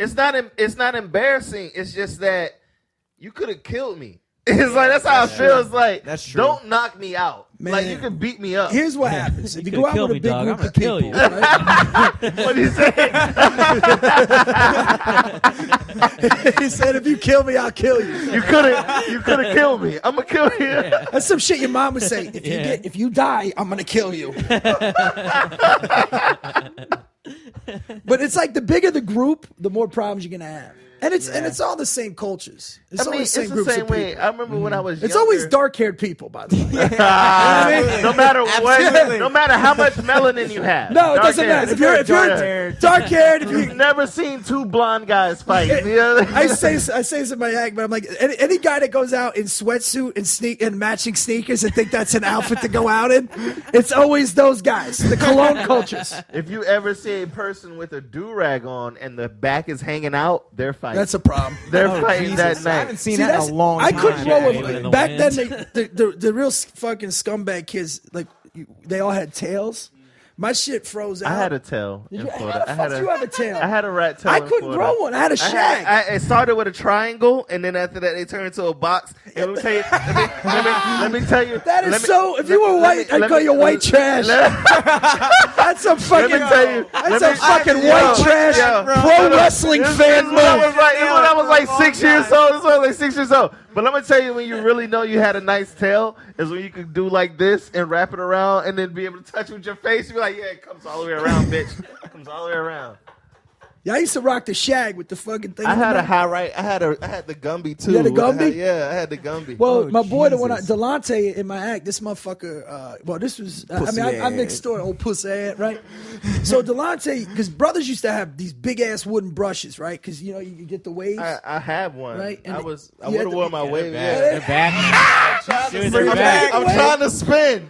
I'm trying to spin right now. I'm trying to spin these Dude, days. so they used to have these big ass wooden And I brushes. saw Come you back. snap. And I saw you And snap. he used to have all the big ass wooden brushes all the fucking time. So he would do his hair like that all the. But The he one could, with the handle. He could, yeah, the big ass. With the handle. But he couldn't get the. No. It was a big wooden. The round one. Oh, you mean Yeah, it was it was a two? big- It was a round a one. It fist was a on the round end with the of it, handle. or no? Yeah, but he would hold it like this. Yeah. Yep. Old pussy ass. That's all. That's a southern thing. The brothers down For south, sure. the For old sure. pussy ass, fuck For ass. sure. Fuck, nigga. Oh fuck boy, I Yeah, can't say that. Oh fuck boy, crack ass. Yo. Oh pussy ass. Yo. Dick in the booty ass, cracker. Oh my god! You a green ass thing. Green too, You dog. a green ass. Green. Yo, No, he's green, Yo, dog. we got a link, man. You Yo, this scary. dude right here. No, I was This telling the guy. story with Delonte, right? So he was fucking in middle school, right? Because he was a grown Wow. man. He looked like a man.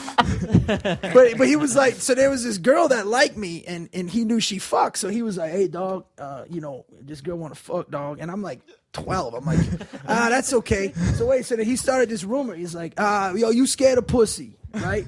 And I'm like, yeah, I'm 12. You scared of I'm petrified. Same thing happened to me. I'm afraid of vagina. real. I don't even know if this is a dick. Dude, there was a kid in our middle school. Me and Jimmy went to middle school together too. But Evan, you remember Evan? That old ass kid? In fucking 6th grade, he was like, "Yo, you guys fuck yet?" He's like, "Yo, I fucked my cousin on our couch."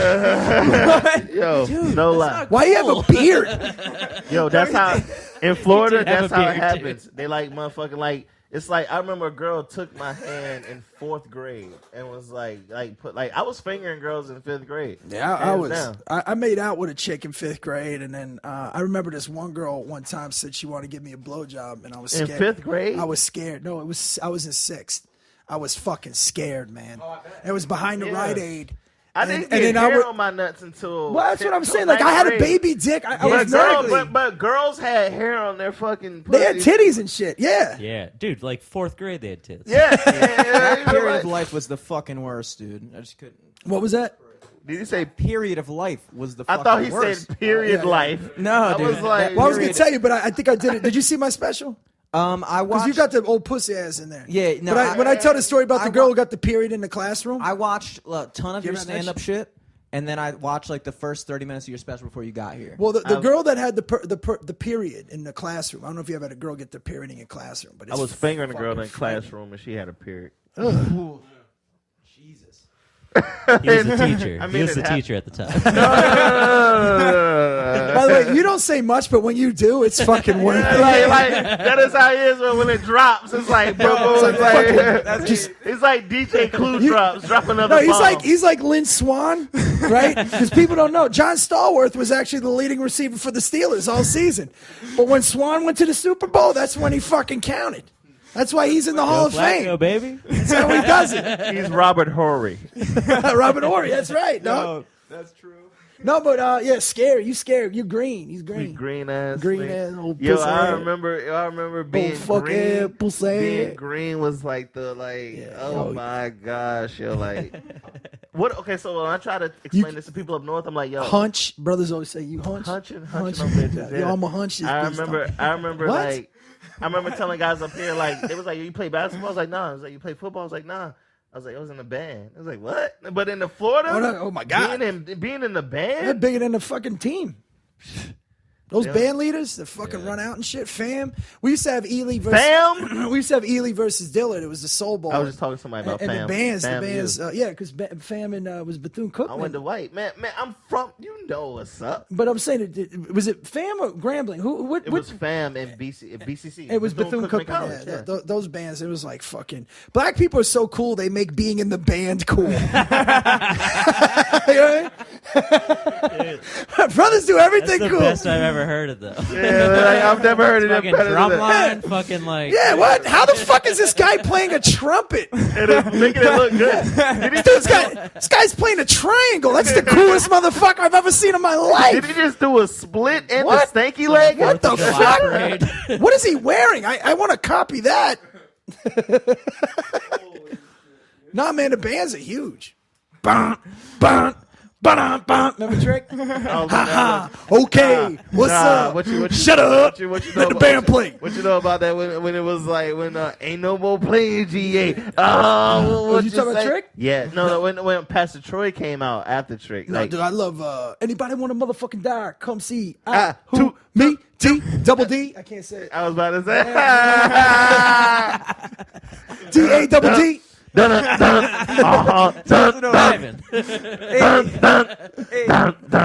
Yo, I remember when that joint. You remember when Trick used to have niggas in the club crying of like Thug Holiday and like all of his like hits and shit like that. Pac Jam. Was you around for those? Well, I know Pac Jam. Yeah. Were you around for that You era? talking about Pac Jam, the song? Pretty Rick, not Pretty Tony. Yeah, that whole era. Like Pretty Tony was that dude was in a band called Freestyle. That's where I did that roller skating song is from.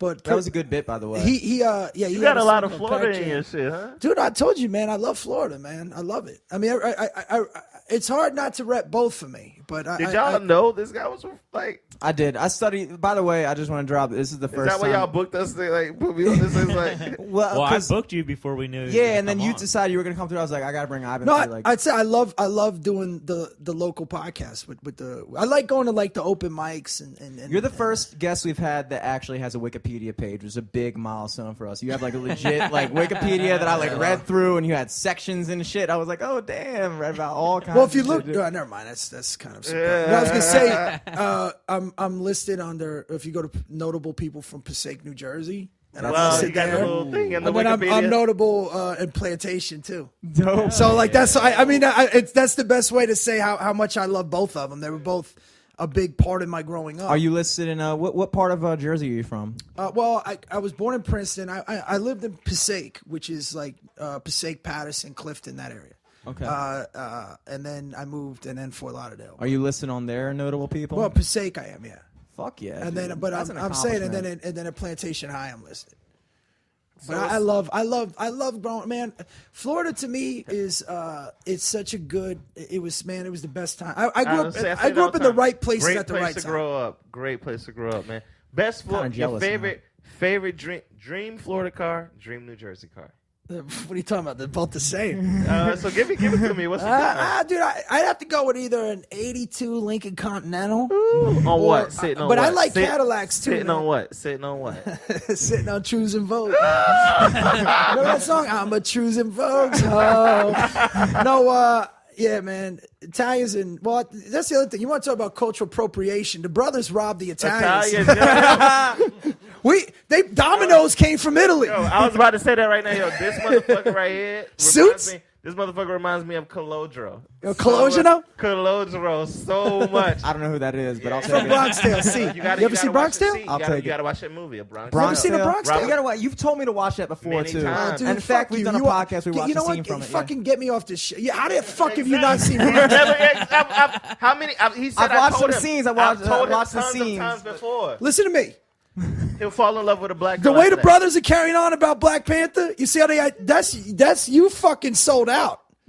As an Italian American, that's our Black Panther. Damn. No, we're seriously. Good. Have you seen That is- Goodfellas? Yes, I love. Okay. Have you seen The Goodfellas. Godfather? Yes. Rocky. Yes. Okay. You Bronx just haven't Tale- seen Bronx. A Tale. Bronx I've Tale, not seen but a Bronx Bronx Tale is like it's like the Joker of them all. What about Casino? I have not. I'm over here. Whoa! I know. I'm fucking up, dude. I told you guys. I haven't I'm watched more any Italian than movies. you. You might be. Casino. I'm only 25%. I'm mostly Greek, dude. Like I don't fucking know. Did you see fucking My Big Fat Greek Wedding? Yeah, but that's like. Did you see Zorba? Yeah, but my grandma. Tradition. Oh no, wait, that's Fiddler on the Roof. Like the Greeks, we don't have very many like dope movies, you know. But the Italian, You got 500 or 300. 300, 500. That was a sequel. You're thinking That was but- big for him in high school. No, it was huge. It was huge. It was fucking huge. Leonidas, come on, dog. The Greeks, we don't have any like dope movies like Oh, that. you We just really have fucking Hercules, Disney civilization. don't. The Disney. Yeah, we just have all the credits. Yeah, Bronx Tale, no lie. That movie made me. I'm gonna be honest with you. That movie made me fall in love with chocolate girls till this day. The one other one that C was clipping. Yeah, The first one- girl yeah. the first girl I ever hooked up with was a black girl, but I was. So see why? See he. But is, wait for this. The reason Wait, why he wait, hasn't no. seen it is because he is a Bronx. But But here's you the- don't understand what he's about Here's to the say. situation. I was 5 years old, and What the fuck? okay, for real, Exactly. my neighbor up the street, she had an older brother named TJ, who this is around the time. This is like '99. And Titanic had just come out, or something like that. You were Around 5 then? I was. know, I right? was 7. I'm sorry, I was 7. It was around whenever Titanic came out, and her older brother made us reenact the scene where they're. Remember the scene where Jack and the girl are banging in the car? Okay. He made us reenact that, like completely. Well, what the fuck was the brother into? He was in the cuckolding. That's what I'm saying. Like, No, fucking my sister in a Model T Ford. yeah. I think that technically counts. As I was. Hey, Jimmy, really quick. I just happen to have this Model T Ford here. Will you please fuck my sister in this Model T Ford? And you're like, sure thing. What was his name? His name is TJ. Sure thing, TJ. His name is TJ. And Okay, I'm gonna be in the corner smoking a cigarette and watching the whole time. I ate his sister out. I did all that shit. I was 6 years old or something. You know, it's so funny how like they justified that movie. Like, you know, she's cheating on her fiance. Yeah. But you know, women they never like I'm mad. First of all, the whole thing that was a plan, okay, to get his money, right? Yeah. But the guy's a dick because he wouldn't fall for it. So now she fucks this goddamn bum. He was a stowaway. That's what he was. Right. It's a fucking vagabond. You know that he wanted a card game. This fucking degenerate. And she fucks him in a Model T fucking Ford, right? And forget the fact. This is the other part that's really. That's real life though. But here's what's fucked up about the whole thing. Okay, this is the whole thing that nobody ever realizes. The old lady that's telling the story, we all know is Rose, right? Yes. At the end. Now, you know, we also know how she had room on the door. That's been played out. Here's the most fucked up part about the whole movie. At the end of the movie, when the old lady dies, right? They document her life with pictures. Remember, they show her like on the beach, horseback. She gets married, has kids, has grandkids, and that's her granddaughter. And then she dies. And when she goes to heaven, who's waiting for her? Leo, right? And all the women are crying. They're like, "This is so romantic." But what about the dude she raised a family with? Yeah. True. What about that True. fucking guy Yeah. that's up there waiting for her with like a dozen roses going, oh, her name's Rose, she likes I Rose, can't wait. right? I can't wait for the mother of my children Yeah, to right. be here with me. And now to add insult to that, Yeah.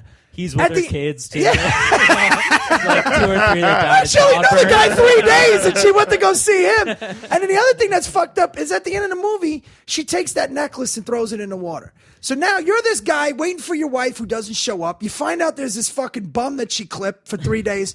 And then you're like, wait a minute. You're like, I worked 4 jobs to put these kids through school. And she threw away a necklace worth $50 million fucking dollars You know in what? the ocean. You know what? At the end of that, all I really feel is, even in heaven, bitches be bitches. Yeah, nah, dude, he got fucked over. Whoever that guy is got fucked over. Even in heaven, Rose, dude. I don't feel like there's a such thing. I feel like after you die, you do as a spirit, you do the same thing you did as you. When you Why were wouldn't alive. you do anything otherwise? You do the It's just same yeah, exact thing. Still, if that's Jesus. I'm gonna, No. I'm gonna fucking jerk off Yeah, 3 yeah. times in, Yeah, in my yeah, hotel room. This is great. I love Spirit, that. as a fucking So I'm doing, spirit. where's Brett? He's jerking off again. He's bored. He's sleeping. As a spirit. He's getting No, ready at to the do his Browns show. Pornhub, And it's always my fucking, that's all I favorite do all video, day. number Just one, sleep in the all the hotel time. room. Wake up, Jerking rub off one all out, day. and go back to sleep. So do you have any Life kids? on the road. You have no, any kids? No kids. What do you like? What's your like? You see that in the future? Yeah, man. Yeah, absolutely. I got wifey when you know we're planning on it. She's still young, so. Cool. Beans. You got What's- any?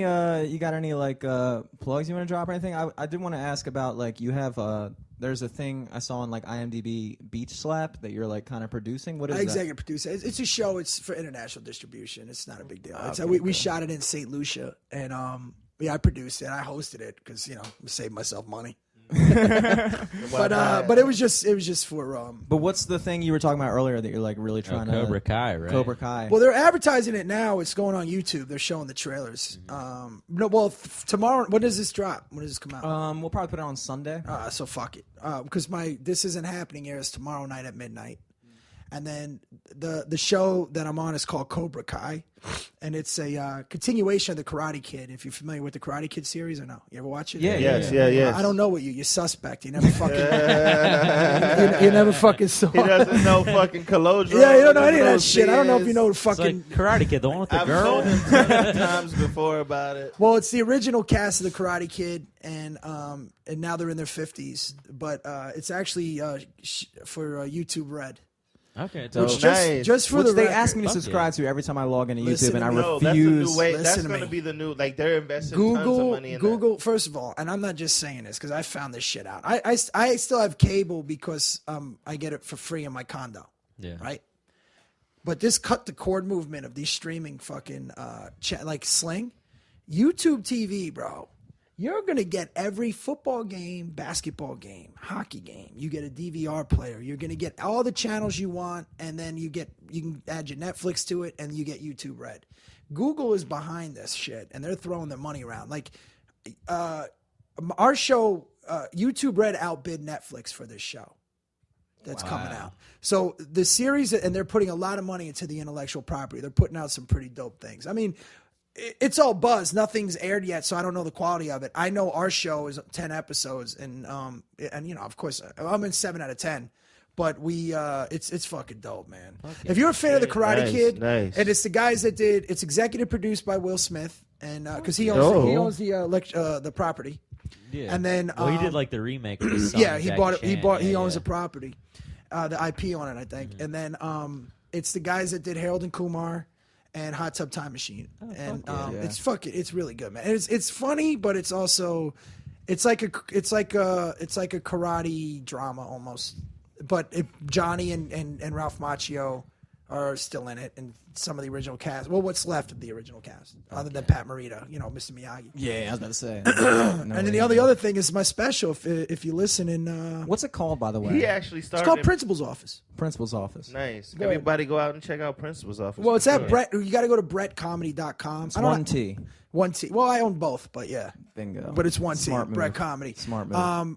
You don't have to do anything. You could just add your email. I don't even know how many listens you got. It doesn't matter.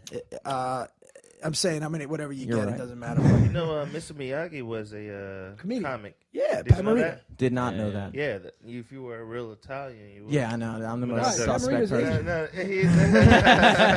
You're right. Why? Because he has a vowel at the end of his name. he actually also got a big start in Black Rooms too. Really? Yeah, Who? same dude, Mr. Miyagi. He What? got his start in Black Rooms. In Black. Oh, yeah. No, I thought you said Black Moon. No, Black Rooms. But he was on Happy Days.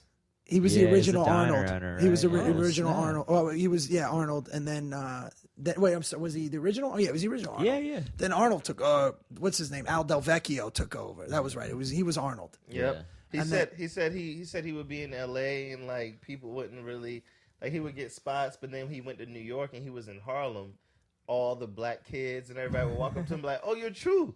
Oh, you're this, you're that, yo." Oh, this. Like he was like, yeah. He was like, that's when I really got. You know my who was start. huge, man? Probably the first biggest. I mean, other than Pryor, but Jimmy Walker was huge in the '70s, and he hired David Letterman and Jay Leno were his writers. At that Yeah, point. yeah. A lot of people don't know that. And I'll tell you, it was fucking great. Was we were talking about this the other day because everybody's like, there was way more diversity in the '70s, man, and it was quality show. Like the black sitcoms, there was Good Times, What's Happening, The Jeffersons, Good Times. Sanford and Son. Good Times. One of my favorite sitcoms. But these of were time. I all love like that. 4 quadrant like hits. Everybody watched it, and Yeah. everything was inclusive, and it was like, it just doesn't seem that way anymore. Yeah. Because here's the thing, man, is again, when you talk about there's more that brings us together than divides us and separates us. What's funny is that a lot of the programming now is being written about agendas and political movements as opposed to what everybody has in common. Yeah. And what everybody relates to. And that is, love, trials and tribulations, Struggle, overcoming those, struggle. These are all common things in people. Yeah, Good Times wasn't really. I mean, I wasn't It was- around I mean- at the time, but I mean, it was obviously a black show. It was on At the Nick same at time- Night. I mean, you can still watch it. It was Right, about. yeah. It was about the. It was about the It's on project. TV One to this day, and I still watch it. But It's here's really the thing: funny. it was about being in the project. So it took place in a black experience in the '70s at that time. Right. But it was about the mother and the father and the kids, and all the relationships are the same. Yeah. So if say you're a fucking a poor white factory worker, okay, and you're watching that, you can relate to what it's like to struggle. Yeah. Or to have a dad that's a disciplinarian, or have the goofy kid, and and then having the outsourcing problems. That's what everybody can sink their teeth into. I'm not seeing that now. I'm seeing this. It's like, I don't know. It's like entertainment based around It's divided. political It's strongman based around, arguments. like the East and West Coast, like New York and LA, like shit that those people can relate to, but that's not the whole country. But even what they're writing about, Yeah. Yeah. like, you're not seeing it. And again, you're not seeing the fucking Well, I feel like with as far as those like those family based comedies, they're still out there and they are tackling like socioeconomic issues. But I like as far as comedies go, like the at home based comedy, it's like dead. Like you can't do like those shows, just any family like or like Friends. It's all like occupational based Yeah. shows now. Well, that's what you're seeing. I mean, if somebody makes a great family-based show, it'll be great. oh, for sure. You know what There's I mean? not really no- much of that left, though. I mean, Because there's it- Modern Family, which is. But see, they're trying to. Even with that, they're trying very hard, and they kind of they're trying kind to of check off boxes. exactly. Yeah, like we got yeah. the gay it's couple, not we just got one the family. yeah, Yeah. exactly. Well, Like your joke was brilliant about you don't give a fuck if somebody's trying to save your life, you don't give a fuck Yeah, I don't- about yeah. diversity. Yeah. But Giannis Pappas was doing this character. You know who Giannis is? Yes. Comedian? Yeah, Yes. Yeah. So he was doing this thing. if about, I didn't know that, then I would leave. Yeah, there you go. I would just fucking go home. Actually, Giannis is a very good friend of mine. But if you knew who Giannis Pappas was and not Joe Pesci, yeah, I'm out of here. No, but Giannis was talking about how diversity is only important in things that don't matter, and that's why I was trying to bring that up to you. Like, if I'm getting surgery, I don't give a fuck what race the person is that's operating right, on me. absolutely, yeah. Yeah. I want the best of whatever that person is, and that's what a meritocracy is. It's so funny how we look at pop culture as equality. Yeah. You know what I Yeah. mean? Yeah. Let's Yeah. just say you had 50 shows of all African American brothers, whatever. That still hasn't changed. Right. Where's the infrastructure that should be happening in the communities, or you know what I mean, or It's any of those tokenism, things? yeah. They act like that having a representation, a surface representation on TV is like it's not. TV's not that powerful anymore. It's not. Comedy You're is. Yeah. You're right. And you can go into the Comedy Store and you'll see every fucking person, mostly in the Comedy Store. And no disrespect to the alt scenes or the safe space comedy type, the coffee shop type comics, but a lot of them. Look, I respect every type of art form, Right. but I'm saying you don't really see them kick.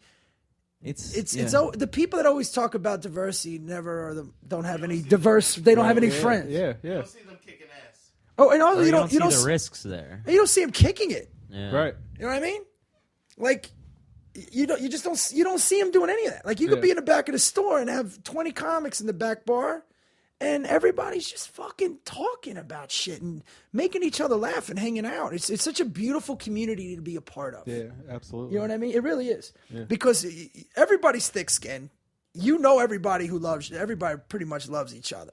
I find the toxicity coming from the safe space comics, who first of all are like 4-year fucking comedians that, are trying to dictate what people can say. Yeah. I hate that shit. And specifically, especially white dudes. Yeah. You know what I mean? It is. That's really who But it is. but it's funny because brothers show the most love. Yeah. You know what I mean? Right, yeah. It's the white social justice warrior kid that is the problem, and they think they're not, and that's why I love them because they mean well. Yeah. But they don't realize the damage they're doing by saying and trying to. Does that make any sense or no? Yeah, Going man. back No, to what it you does. said Mr. earlier, Glass though, shit, yeah. that is the same thing that justifies the black man. What do you mean? Like when we were making the point earlier about the people that are screaming on the corner, and the other people that come there justify them. If you look at it in the opposite standpoint, those people justify. Who the social justice warriors? Yeah. I think they're more racist in some aspects. They They absolutely don't realize it though. They don't don't realize it. But the No, way it's they like, think you is know They what? may racist. not realize I it. got this for you. But that's the same. Yeah, it's but like- You that's don't know. But wait, you don't It's know like a any class better. thing. Exactly. That's the Yeah. same thing we were saying before about It's the people fucking that are insulting. That It's the they bigotry don't. of They low don't know. They expectations, don't dude. know. They That's don't what it know. is. No, They don't they're know. fucking. It's insulting to people. It is. It is They treat like puppies. We or got something. this. You don't Yeah. understand them. Who the fuck are you? Yeah. And don't tell me how far I've walked. You know what I'm saying? I look at honestly. I only and I'm not trying to come over. I only give a fuck about who I break bread with. You know what I mean? I don't give if you're gonna come at me and your only problems is shit that happened 200 years ago or 100 years ago. You know what I mean? And that's why I always use the coffee shop brother analogy. Like you always get brother. Not all black people come from a fucking ghetto. Correct. You know what I mean? Like when we did the Hollywood Parker Casino, it was predominantly black, but it wasn't urban. These weren't ghetto. You know what I mean? And that's their mentality, but they don't know any better. Because I'm very fortunate the way I grew up. What was?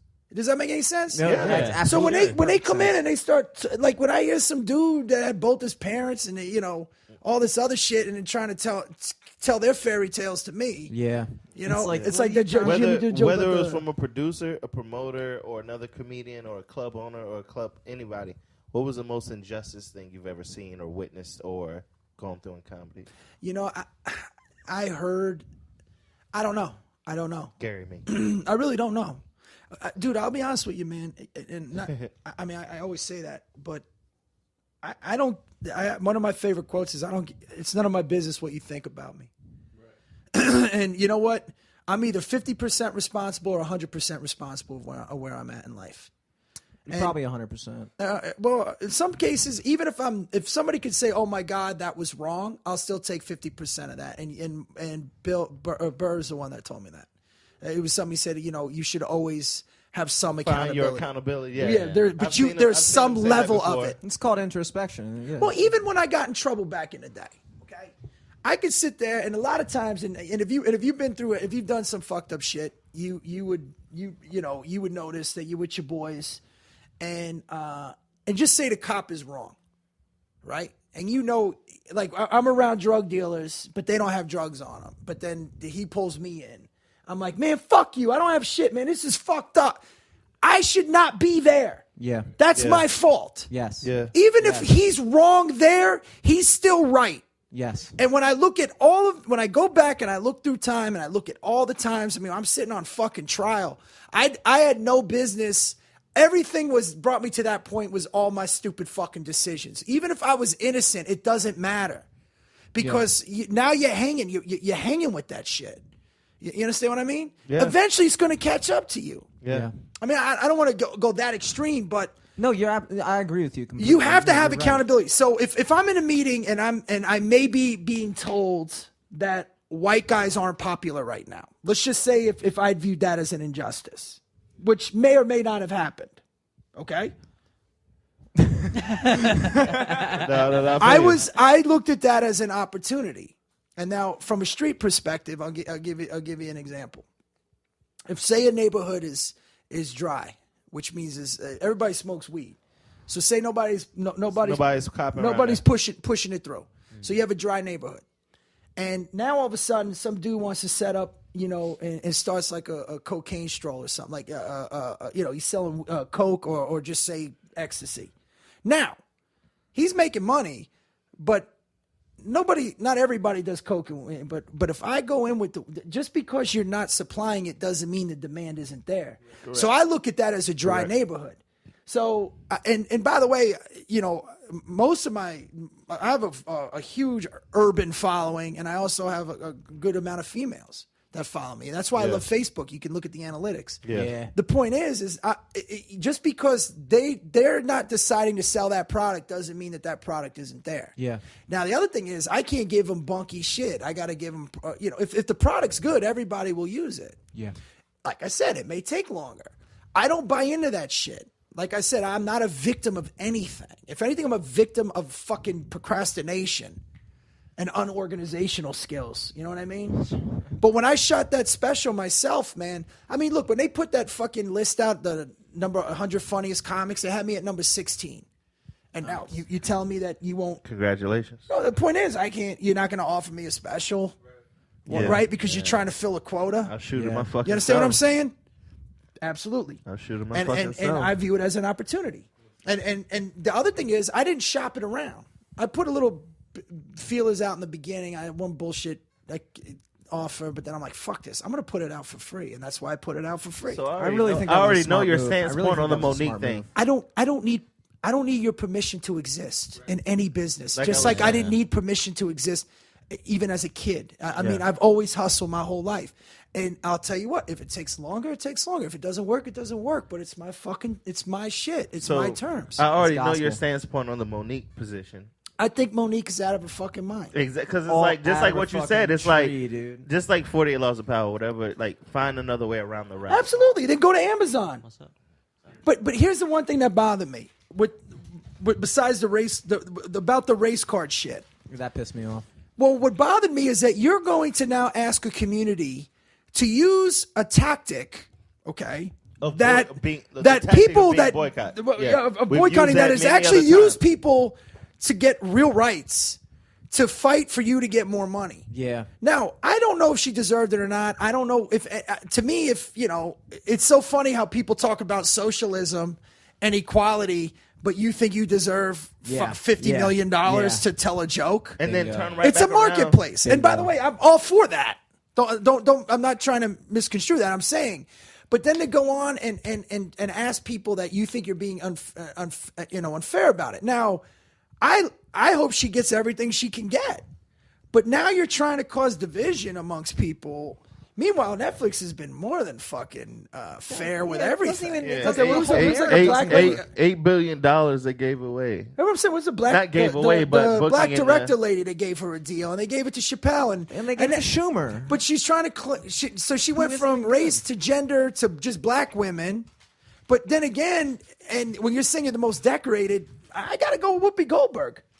I mean, First Whoopi of all, Goldberg has an Academy Award, was- an Emmy, But a what fucking are they- Tony But the Award. thing is, most decorated doesn't even She's got apply. Grammy, right? She's got the EGOT. Most She got 'em decorated all. doesn't apply. It doesn't matter what you're. I mean, doesn't like matter. it's what can you bring us? Like if we're gonna pay you money, the whole assumption is that we're gonna pay you money because we expect to earn this much back. Doesn't matter how many fucking Oscars you How have about or this? anything. I'll give you another. No, at the end of the day, I do see where Monique is coming from with the injustices and all those things. However, About going what? back- About it getting a If she special? talked can about get it, this she can last get it. night. Louis C.K. produces his own shit. Like No, if no, no, she's no, really no. worth that money, I she was- can get it. I was about to She don't follow need it up with Netflix. saying, however, there are injustices all over types of spectrums in the entertainment industry. Well, you don't And if have you a feel- constitutional right for a fucking special. You don't. Yeah. Exactly. like, and for that's instance, like if- shoot your own. Going back to That's what what we I were saying. did. Going back to what we were saying. If I went on, if you ask a lot of comics, they say, yeah, Brett's fucking, is a good comic, better than average comic. And let's just say I was number 16 on that list. I still only sold 100 tickets tonight. Yeah. So at the end of the day, it That's doesn't what even they're- matter. It's still That's what they're looking at. it's still, I got to sell tickets. yeah. It's not like our girls in the Yeah. soccer team not our soccer team, our fucking female hockey team who demanded that they get paid as much as the men, which I agreed with on that. Not the WNBA because they're being subsidized by the NBA Talk to and me. not selling tickets. Talk to me on that. But then our girls went and won the fucking gold. But the fact Yeah, of the that makes matter sense. is- Then I agree. And our boys So- didn't win shit. But you, And- would say and- that women's WNBA shouldn't deserve the same thing as No, NBA? because that's based on the ticket sales. Yeah, how? All could right, you- I didn't know that. I didn't know that. I mean, think about it, dude. Like the whole industry is based off of these people that own the NBA teams are paying salaries based on how much money they can bring in. It's not like an award. You don't give somebody a paycheck based off it's a fucking trophy or something. You pay somebody what they're fucking worth. And it's not so like if you're not bringing it's in not the like ticket sales, baseball where they have caps. it and doesn't it's like- matter how good you are. Like, dude, I fucking Amy Schumer deserves everything she gets. Dave Chappelle deserves everything she gets. I deserve not having a special because I don't have the numbers. Well, actually, I take that back. Yeah, I was They about- could Well, you give it deserve to me. everything you get. But I, if this doesn't work, I chose to do it this way. And Correct, and correct. you know what I mean? Just when you look back in time and when you look back at what people have actually gone through in life and where we're at now, I know it's all relative, but it's like we're on the real estate bubble and it's about to pop. Yeah. Yeah. We don't know what real oppression is, dude. And it's not getting $500,000 for a fucking special. It's the same thing with the NFL when they keep comparing them to slave owners. You're trying to tell me J.J. Watt is a slave? And by the way, if you're protesting, no fucking athlete has ever, no slave ever protested to be a slave. You know what I mean? And there's no slave league minimum. And again, if you're going to make this assumption for the NFL, then you got to, is Aaron, I feel terrible for Aaron Rodgers. How dare he be in a fucking $150 million contract? What the fuck are we talking about exactly. here? It's complete. It's a business.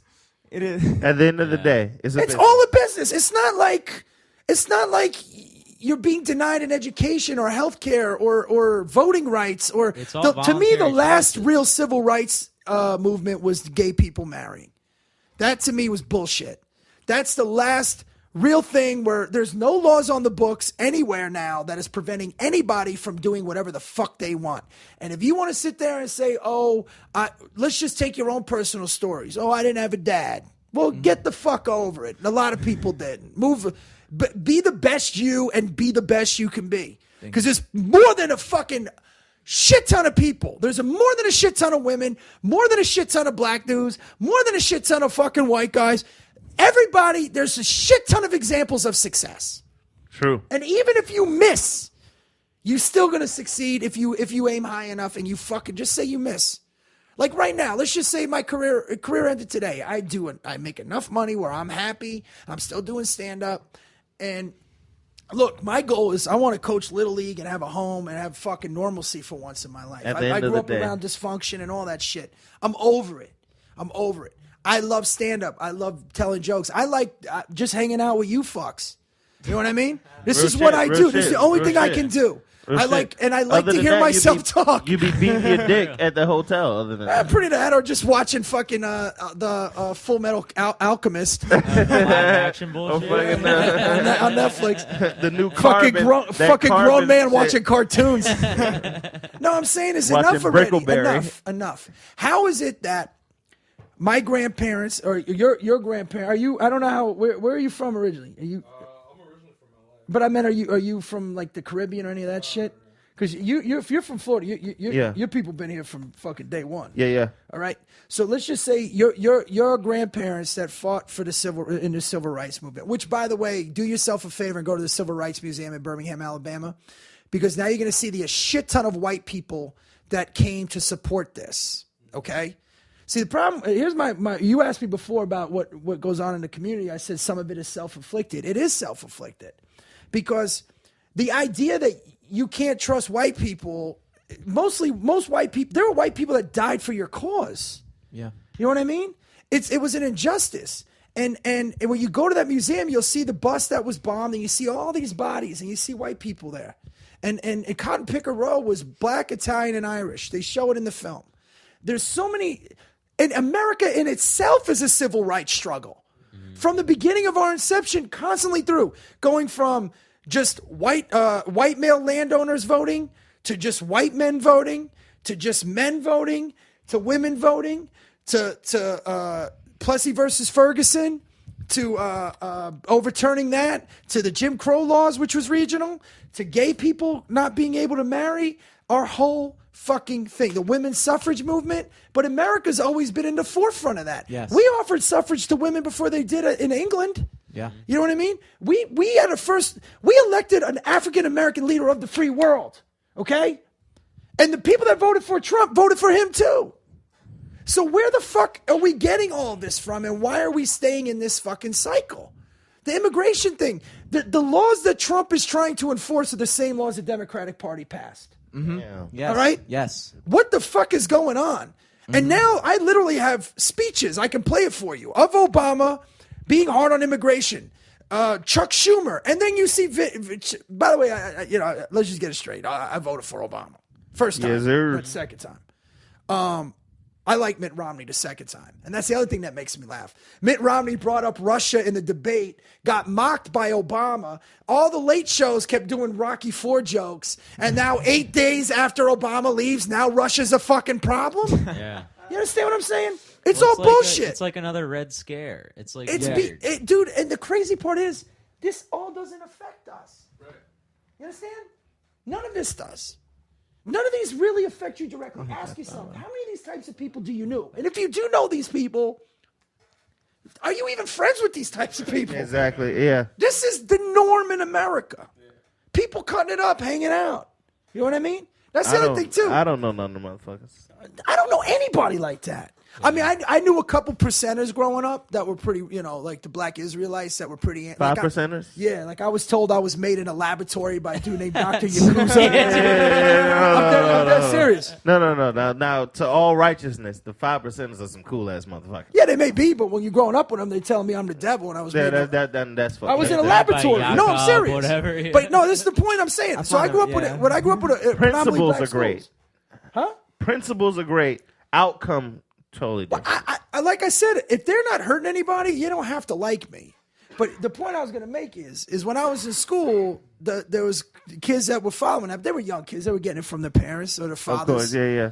Especially in New York. Yeah, it was up Yeah, there. it was very heavy. But for every one of them, there's 10 brothers behind me going, dude, shut the fuck up with that That's shit. true. That's true. Yeah. Focus on those guys. For every fucking guy carrying a tiki torch, there's 10 million of us. Just focus on that. And again, the idea that, And that is what I do. You see where I'm at. but that's the way people should live. So you're basically, people are creating arguments and narratives, and I'm not saying this to say racism doesn't exist is like saying fucking pedophilia doesn't exist. Nigga. But it doesn't mean that's an epidemic. Nick, you know the African American Museum, the new one in DC? Oh yeah, the one with the king statue. Yeah, the one that like takes forever to get into. No, seriously, like it's like to get a ticket there, it takes like over 6 months. Yeah. When I got my tickets, I took this motherfucker and his girl. Yeah. Like, here's what I was going to that's tell like, you. you know what I mean? Like He that's made his girl sign up though. and Well, she I has a wish- very African name. I don't like the idea. Here's what I don't like. Say you're a little That means kid, okay? unique, you know? And you're told you ain't gonna be shit, and nobody wants you to be shit, and you got to fight for everything, and you're programmed with this, right?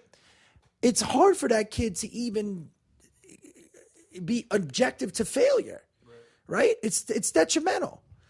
What I would love to do, the anxiety before it happens. And then you can't blame somebody for feeling that way. And then when there's video of shit, you're like, oh, maybe so, you know?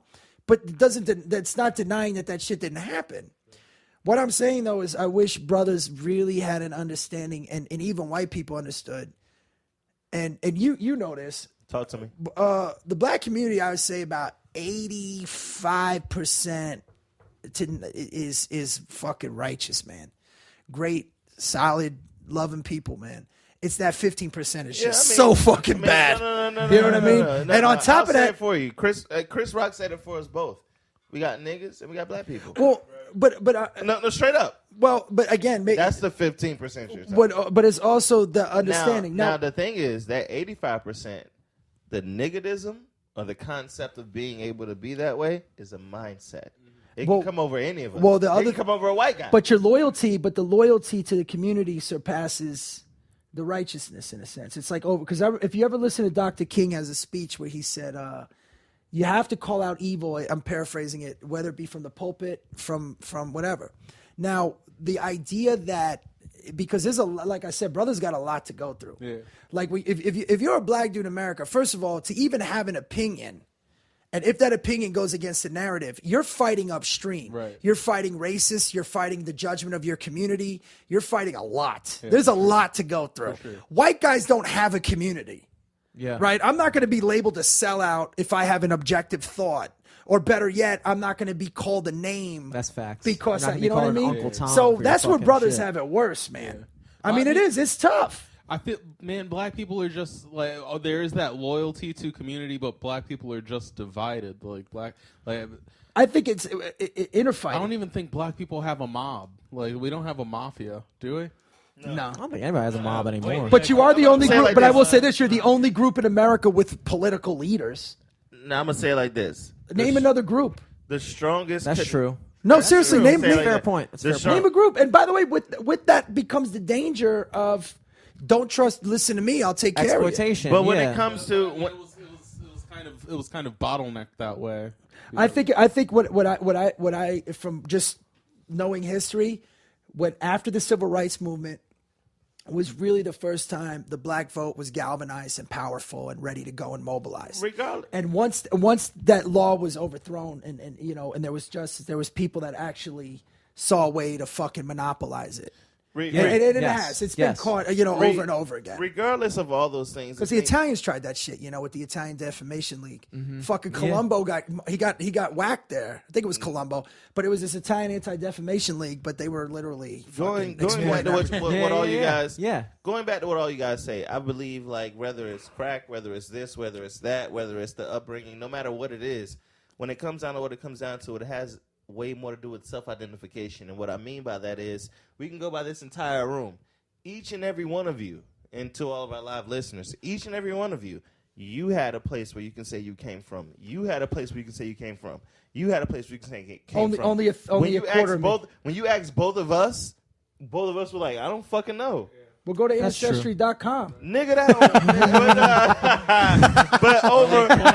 but you find exactly where the fuck he came from. Overall, and you'll see it don't matter. But overall, all I'm trying to say is there's a huge disconnect when I do find that. Africans don't want to be associated with African Americans. No, that's it. I got it too. Hold on. I got it too with an African dude over that shit. Because he was talk to me about he was like, dude, black people in America, they do. I said, wait, let me explain something to you, man. And that's what you saw the movie Black Panther, right? You saw the did you see Black Panther? Yeah, I saw it. And there was a very subtle moment in Black Panther where you may have not realized they explored that, but it was about. You caught it. It was a little subtle. It was. I was saying talking to Mike. Yeah. I mean, like that was like the whole thing with Killmonger. Like I saw Black Panther on shrooms, and like during the whole movie. Well, maybe you saw some shit that wasn't there. Yeah, I was like. You saw a White Panther. What? No, I felt the. Why is Sherman Hemsley in fucking Black? No. Oh shit! I saw the conflict. I saw the conflict, like, because like I felt like I was that black kid from Oakland, because I was like, you know, like this whole time, like y'all motherfuckers were over here in Africa doing dope shit, like, and you couldn't share, right? You couldn't send a nigga a pencil sharpener with vibranium in it. Like, what the fuck? But at the same time, the people in Wakanda were like, y'all niggas were on some other shit, like we were, you know. Well, that was my response. The main to part the I'm dude. talking about is when I'm like, don't judge. I said, don't judge him. I said it was easy to be African in Africa. Yeah, you know what I mean. See, like spoiler alert, like that one part where he goes. Italians get that too, by the way, from people from Italy. Everybody. Why really? Do you say, why you say you're Italian when you die? I said no. First of all, don't get it twisted. I'm American first, but the Italian American experience is one of its own, just like the African American experience. Exactly. Like I fought for this. I fought for the country. Yeah, like, you know that's what I'm my saying? Like, point. This shit is real, but this is your culture. 110%. And you ain't gonna go back there and figure shit out. Just like I ain't gonna go to Sicily and meet my ancestors, let alone when they let me in. But if we went to war with Italy, I'm leading the fucking troops into the boot. Correct. And if we went to war with Africa, the same thing. However, the fact, once again, it means you may be subconscious to how inspiring it is for you to be able to connect yourself to that. But what I'm trying to tell you, I don't connect myself to Italy. I connect myself to fucking Jersey City. I think But I can't- and I connect myself to the food that my grandmother would cook, and that's where it stops. But I can't do that. Well, Yes, you can. You just said chicken. Nigga, nobody in I'm saying Southern people, nobody in collard Africa, greens, though, chitlins, nobody fried in chicken Africa, gizzards. That's American. That's what I'm trying to tell you. We have an Italian American culture. Hold up. But what I'm trying to say is, no matter how much of an Italian American culture you have, no matter how much of a Greek Italian culture you have, no matter how much of a Jewish. This kid has nothing. not Jewish, This kid has nothing. not got Jewish. all I that literally money have over no there. culture. He has fucking nothing at all. Look at him. He's No matter running what Hollywood it is, right now. I don't have that connection back to Africa. But I'm trying to tell you is we're not connected to Italy. Well, I think You when are. Hold on. I'm as connected to Italy as watching it in a documentary and you watching How about this? something How in about Africa. this? You're way more connected to Italy than I am to Africa. Well, but That's what fair. makes No, me? no, no, Well, let me ask you that's this: then, fair. what makes me more connected? You're okay. So I'm trying to understand this point because No, I want to agree with so you. this is a good I conversation. want to agree with you.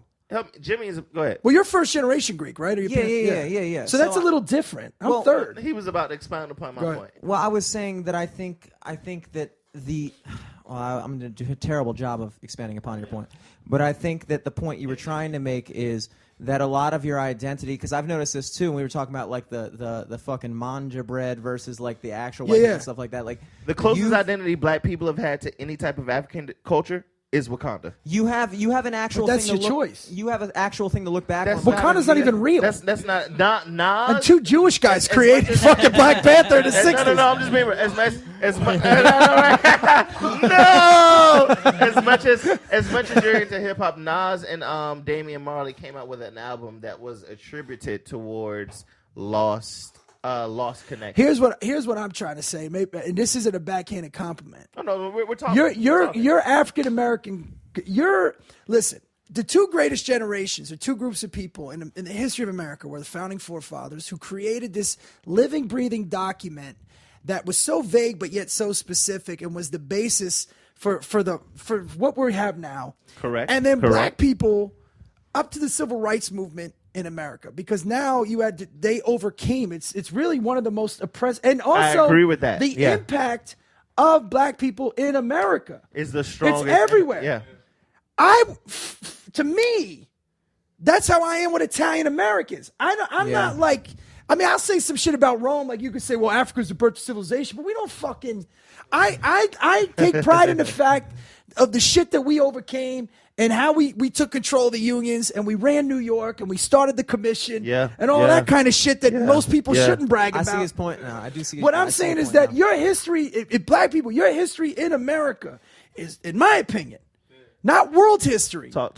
is way more impressive and way more fucking interesting. Yeah. Your contributions to You understand what I'm saying? Yeah, for sure. Grab onto that shit because I'll tell you what's gonna happen. Yeah, you're looking too far back in history. Yeah, you're going too far. It's right under your noses. It's like you know when you meet that girl that your wife was right under your nose your whole time. Yeah. Your shit's way more impressive here. So what I not advocate, but what I like is I would love for brothers to really start investigating, because the idea that it was institutionalized, when you learn about the black founding forefathers, okay, it's going to blow your fucking mind. Like the first black Speaker of the House was in the late 1800s. The longest serving black senator was from like 1789 to from Vermont.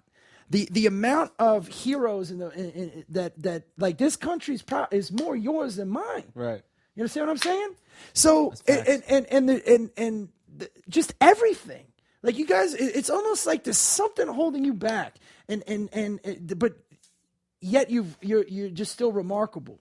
Does that make any sense? It makes 110%. And that's just because I grew up around it. Do you feel like that something that is holding that back is contrived? I think it's not. I think it exists. I think it's exaggerated. I think what you said creating the anxiety. But the other thing, I mean, again, I'm staying in my lane, but I also think that it's inflicted. It's I can't explain it. No, I get you. You're trying to be as respectful as possible. I apprate it. Yeah, but I get you. And again, but I really feel that way. I mean, I had a buddy of mine say to me, "Why do you care so much?" I said, "It was a black dude because he didn't really know me." But I'm like, dude, let me explain something to you. All my teachers, my coaches, like black people always been there for me. Even when I got to LA, one of the first jokes I wrote was I had a black guardian angel, right? That because I'm always late and shit, but I was always in situations, getting out of situations. But I'm saying like all the opportunities, but at the same time, fucking, there's a lot of shit that doesn't make sense. A lot of it is it's just not. It doesn't seem productive to me. Now this is just an outsider looking in, but but I've also grew up around it. It's just I wish white people knew how fucking dope and you are, and how, because there's a lot of posturing too. Like brothers sometimes always try to, and I do that too, but that's not a street thing. But when you fight a lot and you're always quick with the posturing, you know what I mean? So there's this like, I want to scare this person in a sense, even though I wouldn't hurt a fly. Yeah. And then on the flip side, I wish brothers knew how integral they were in America. Like this is yours. But not even talking to slave, not even off the backs. I'm talking more as the contributions. Yeah. And fuck pop culture. Do you think that type of knowledge is held back?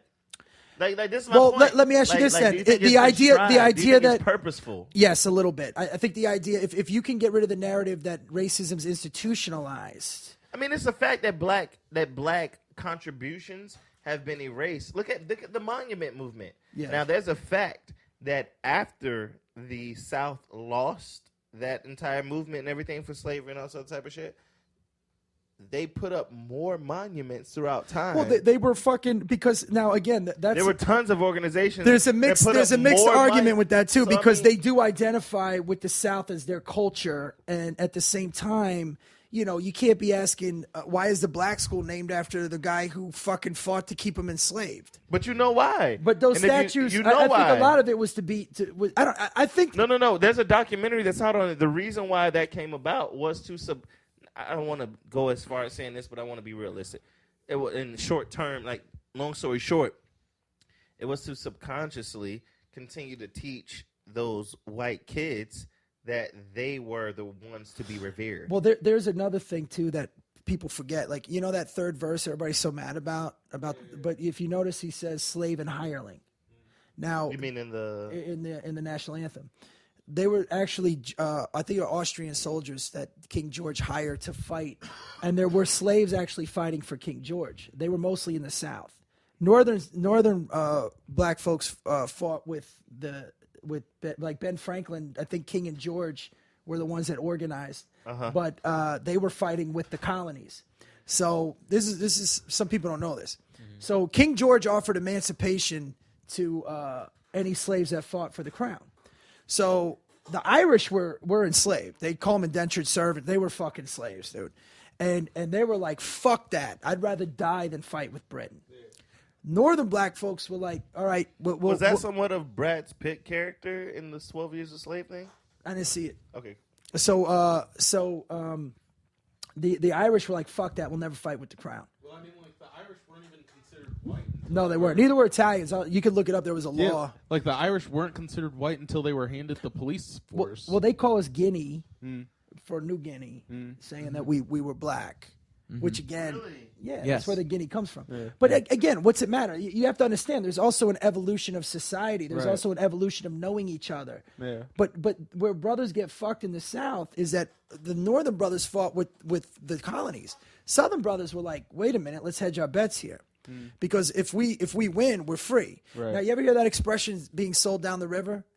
That was because, and again, I know this is hard to say, but being a slave was actually a position in society across the world. And just for the other record, everybody talks about the transatlantic slave trade, but nobody talks about the Barbary slave trade. True. With the Well, no, No, when black Barbary. people, the black North Muslims went Africa, into Europe Syria.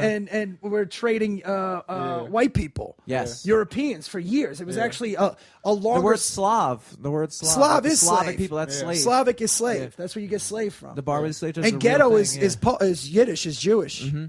Anyways, so That's like way back. well, it's all the same time period actually. Teach Yeah. me. So The now, Barbary slave trade was going around the same time as the North Atlantic. absolutely, it went on even longer. In fact, here's something for you. The still first going on first in a lot slave of parts codes of the were the codes of Hammurabi in 1750 BC, I think, which was like Mesopotamia, which would be modern day Iraq. You know, the last countries to outlaw slavery was Saudi Arabia in 1961. And Mauritania in Africa in 1983. That means brothers had jerry curls and were fucking being slaves. After 1950, hold on. Motherfuckers was singing straight out of Compton. What I'm saying, that was fucking Planet Rock was out. And then He said Planet Rock was but wait, from out. 1950 to 1983, it started Asia, Africa, and the Middle East were all outlawing slavery. So from 1750 BC to 1983, slavery was an institution. Now again, we base judgment on it now through evolution, which we know to be wrong. But you also have to understand it was a commodity in war. There's Yes. still modern day Yes. slavery in Alabama. Well, there's going on now. CNN just went undercover in Africa. There's still human slave trading going on. Yeah, it's And the still other in thing America is- and Africa. And the other India thing has, is, like, the the most people that slaves in the world, sold slaves would have been selling heroin. They're just bad people. But now, again, neither here then there's a whole other. Really, they're businessmen. Yes. They're bad. They're businessmen with bad Morally products. But so Not now, necessarily, I mean, is a drug dealer any more morally conscious? I mean, is somebody who's selling heroin and well, I selling think somebody addiction, who's is that- selling are they a weed better or person than coke- I slave think trader? someone that sells heroin is totally different from someone that sells lemonade. or selling a child. Well, it's obviously different. I'm talking about heroin versus slavery. Like if it, I think there's They're a both difference. detrimental. I think it's Well, that's what I was like saying. that Well, it's Boko like Haram guy self-harm went in and versus, like- kidnapped all those women, those little girls, and see sex slavery too. When you're talking about illegal immigration, everybody keeps talking about the Mexican border, but you also have a lot of the triads, and there's a lot of other sex slave groups that are going on. Did you understand the dichotomy between the relationship of Black Panther and Killmonger?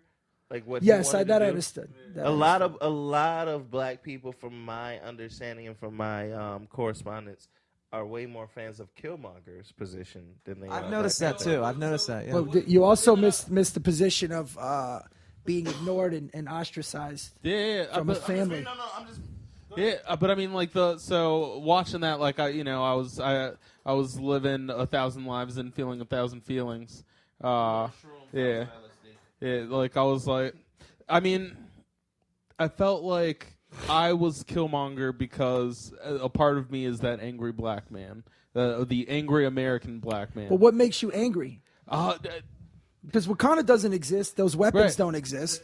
No, it's the thing that like The concept that there's this technology that No, these no, it's not that. No, because the reality is Africa has and always been one of the highest human rights violators in the world. Oh, for sure, yeah. Okay, there has never been peace there. Oh, for and, sure. And it's so funny as a Sicilian, everybody goes, "Oh, brothers always say you got black in you," and they brag about the Moors. Right. But then you're bragging about conquering. Yeah. And to act like that it's not in an African people's nature to conquer, that's bullshit because they've been at war just like the natives were, just like the Europeans were. That's the other thing. When the Europeans come here, they act like the natives were savages. Yeah. But but they were still savages. Yeah, you wiped them out. This is human evolution, societal evolution.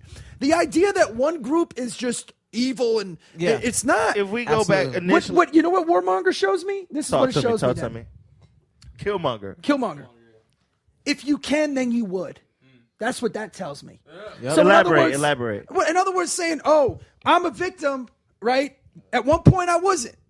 Like, okay, knowing brothers, we were all kings and queens. That can't be because then who'd you rule over? Right. And if you're bragging about being a king, then that means you're bragging about having subjects. Right. And if you're bragging about all this other shit, that means that there is tyranny and oppression. Understand? You've caused it. Whether it's on a smaller scale, if you had the technology, would you have done it bigger? But what I'm of being king? but what I'm talking about is saying the that- dichotomy yeah. between it's the inner conflict of black man. So Killmonger, like I feel like I was. That's great. I Killmonger. missed that whole point. Yeah, you're right. Yeah. Go ahead. So like Imagine going on a rant. so like I feel like I'm Killmonger because I am that angry black man because like I feel like like I go into a grocery store and I see white women move closer to their husbands. You don't have to be afraid. Well, can of I me. ask you this question then? Sure. And since we're being honest, do you think that's so much more? Maybe that's black stigma. Yeah. Oh. Now, if there's absolutely. black stigma, who causes that stigma? It's funny because you have Arabs too that are like, if Oh, and they're getting let's it take, bad let's right take now. Italian Americans. Yeah. We're associated with the mob. Why? We weren't all mobsters. In fact, Right. well, the mafia was a very selective group. It had less members than any other organization. But it was the movie industry after. It's also the way we fucking carry ourselves, and it's also the way my grandfather hated all that shit. Yeah. But in reality, you 'Cause he's distance like, "That's yourself not from us." it. Yeah. So basically, what we're saying is, okay, the argument becomes then we're not all like that, which we know, but we're not going to tell you which ones are. Right. And if you guess wrong, you're now racist. there has to come a responsibility on the community to distance yourself. Like white people do that all the time. Yeah. If there's a racist white dude, white people run. Yeah. They don't try and defend that shit. Yeah. You know what I mean? There was I saw a video going viral where there was. But here's the thing, though. Oh, go ahead. Yeah, So it's I also feel like T'Challa, Black Panther, because at the same time, when I see somebody that I wouldn't. Fox News would describe them as thugs. I would say Wakanda forever. But when I see them, I'm like, oh, well, let me keep my head on a swivel. But also, but you know. yeah. But at the know. same time, I'm like, I'm a king. He's a king. So like it's that But you dichotomy. can't both be kings. But we can. But we No, you can. can't. No, you can't. Yeah. There's only one dog. The mentality even the mentality to even want to be a king. This is where I was. is one where you're like that's somebody who's not willing to share. This is where I was coming from before with the whole entire like. I would never want to be a king. Okay, let's just Or go president. back. Let's just go back from the very. Let's go back to But by the way, that doesn't mean that you weren't great. Oh no, great. No, no. We're just No, I'm saying, but this idea Bruh. that it was this utopia to and all of this. We're talking. But I'm We're saying, but like talking. the idea that white men did this and No. black people done some horrible shit. Let's go to normal evolution. Let's just go to normal logic. Well, if we're gonna go to No. go ahead. At one point in time, Europeans Mm-hmm. had to deal with the one thing, and this is in my mind. This is what I attribute it all to. Europeans had to deal with one thing that Africans did not have to, and that's what molded us. You want to know why we're late? You want to know why we're lackadaisical? You know why we don't give a fuck? Because as a human being, there's only two things you have to give a fuck about: companionship and eating, food and water. That's it. I'm with you on this. Yes. Great, right? Because when you come from an environment where there's a lot of food and it's warm, Right. Yo, we never, the concept of the term, this was the first term that had to do with timing. The concept of a deadline came from Europeanization. Like straight up and down. We never had to worry about that because there was never a time in the calendar or in our year or in our fiscal year where we had to... That's an amazing concept, the deadline. Let me finish. That where we had to think about if you don't plan enough food by this amount of you're time fucked. and the count. But you know what it was really called? If you don't plan enough amount of food by this deadline, then you will be dead for the winter. That's wild. I never thought about and that. that That's true. bread. No, well, there's a people- huge that- environmental that- factor in this. That bred Absolutely. people. Same thing with innovation. That bred Yes. people Yeah, to be absolutely. way more, like for themselves. Imagine growing up in a society where, when it comes down to just being human, where it comes down to companionship and food and water, the food and water thing, it's like there's no need to rob me.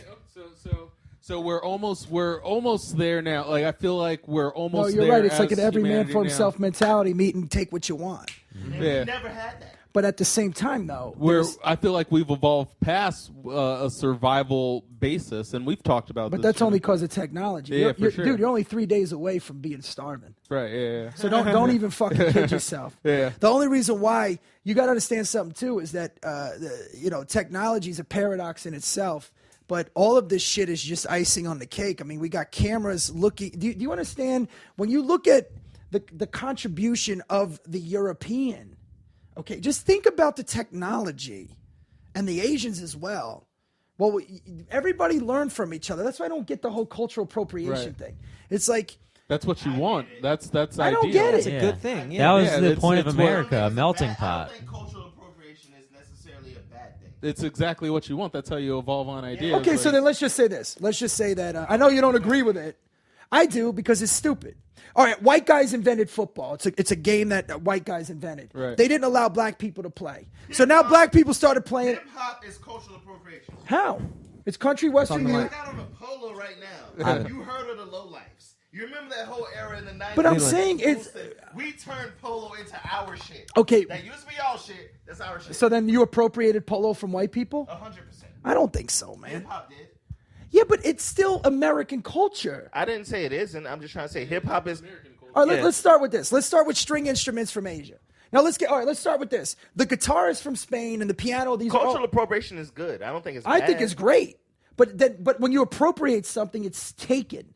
What I'm saying is it's multiculturalism. It's why we've been dominant. That's where hip hop, not hip hop, but every genre of I think music you're comes from splitting hairs on it. appropriation. I get what you're saying. It's not appropriation though. Appropriation is a negative term. It's like Well, saying stealing, only because right? of the, only because What of does the appropriation I connotation. mean, don't by think. the way? I think Appropriation, only because of appropriation. connotation. I think appropriation being a negative term is subjective. But is it? What It does is. it mean? Well, that I don't think I don't. It's only because of connotation. To It is. appropriate, Yeah, it's right? not. It's only been Connotation, pegged because that of way. connotation. But I'm saying, Yeah. if you're Pegged if you're that talking about, let's just take the history of hip hop in itself. Okay. Which, by the way, the Puerto Ricans don't get enough credit for hip hop. Matter of fact, the founders don't get enough. The motherfuckers that created hip hop don't get a cent from it. But the idea, it's because it's an art. It's like taking even paintings that you see. Okay, That's- is this fucking heater that's hot as shit? Oh, yeah, we That, can turn this, it do you off. understand? You want me to turn that off, by the way? Wait, but I'm saying, do you understand how this right here, this concept of heat in itself can propel technology? The fact that you're warm, you have shelter and food, is when you're sitting there with a full belly going, you know what'd be cool? If I could project my voice fucking that way. You know what I mean? So when you have that, but when you're looking at the growth of a species as the human experience in general, okay?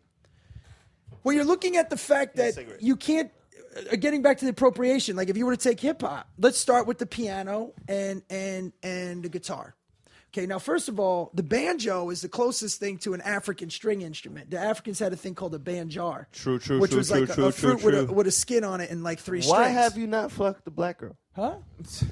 I just it never came up. I was Never like more came of a up. yeah. So You did all that. now I'm married. It's like what the fuck? So You now- got to go to the African American History Museum in DC. I would love You will to, get man. laid fine. there. Well, no, I bro. probably, dude. I honestly, man, my buddies call me a jailhouse historian. I love history. I love American history. I can love world tell. history. I can tell. So, but with that now, you know how the blues came about, like on the piano. No, talk to Now, us. first of all, rock and roll was country western is actually Irish Gaelic storytelling. You ever hear there once was a girl in a brown to that hay, and they do the limericks. So they would play on an instrument. This is what makes multiculturalism amazing.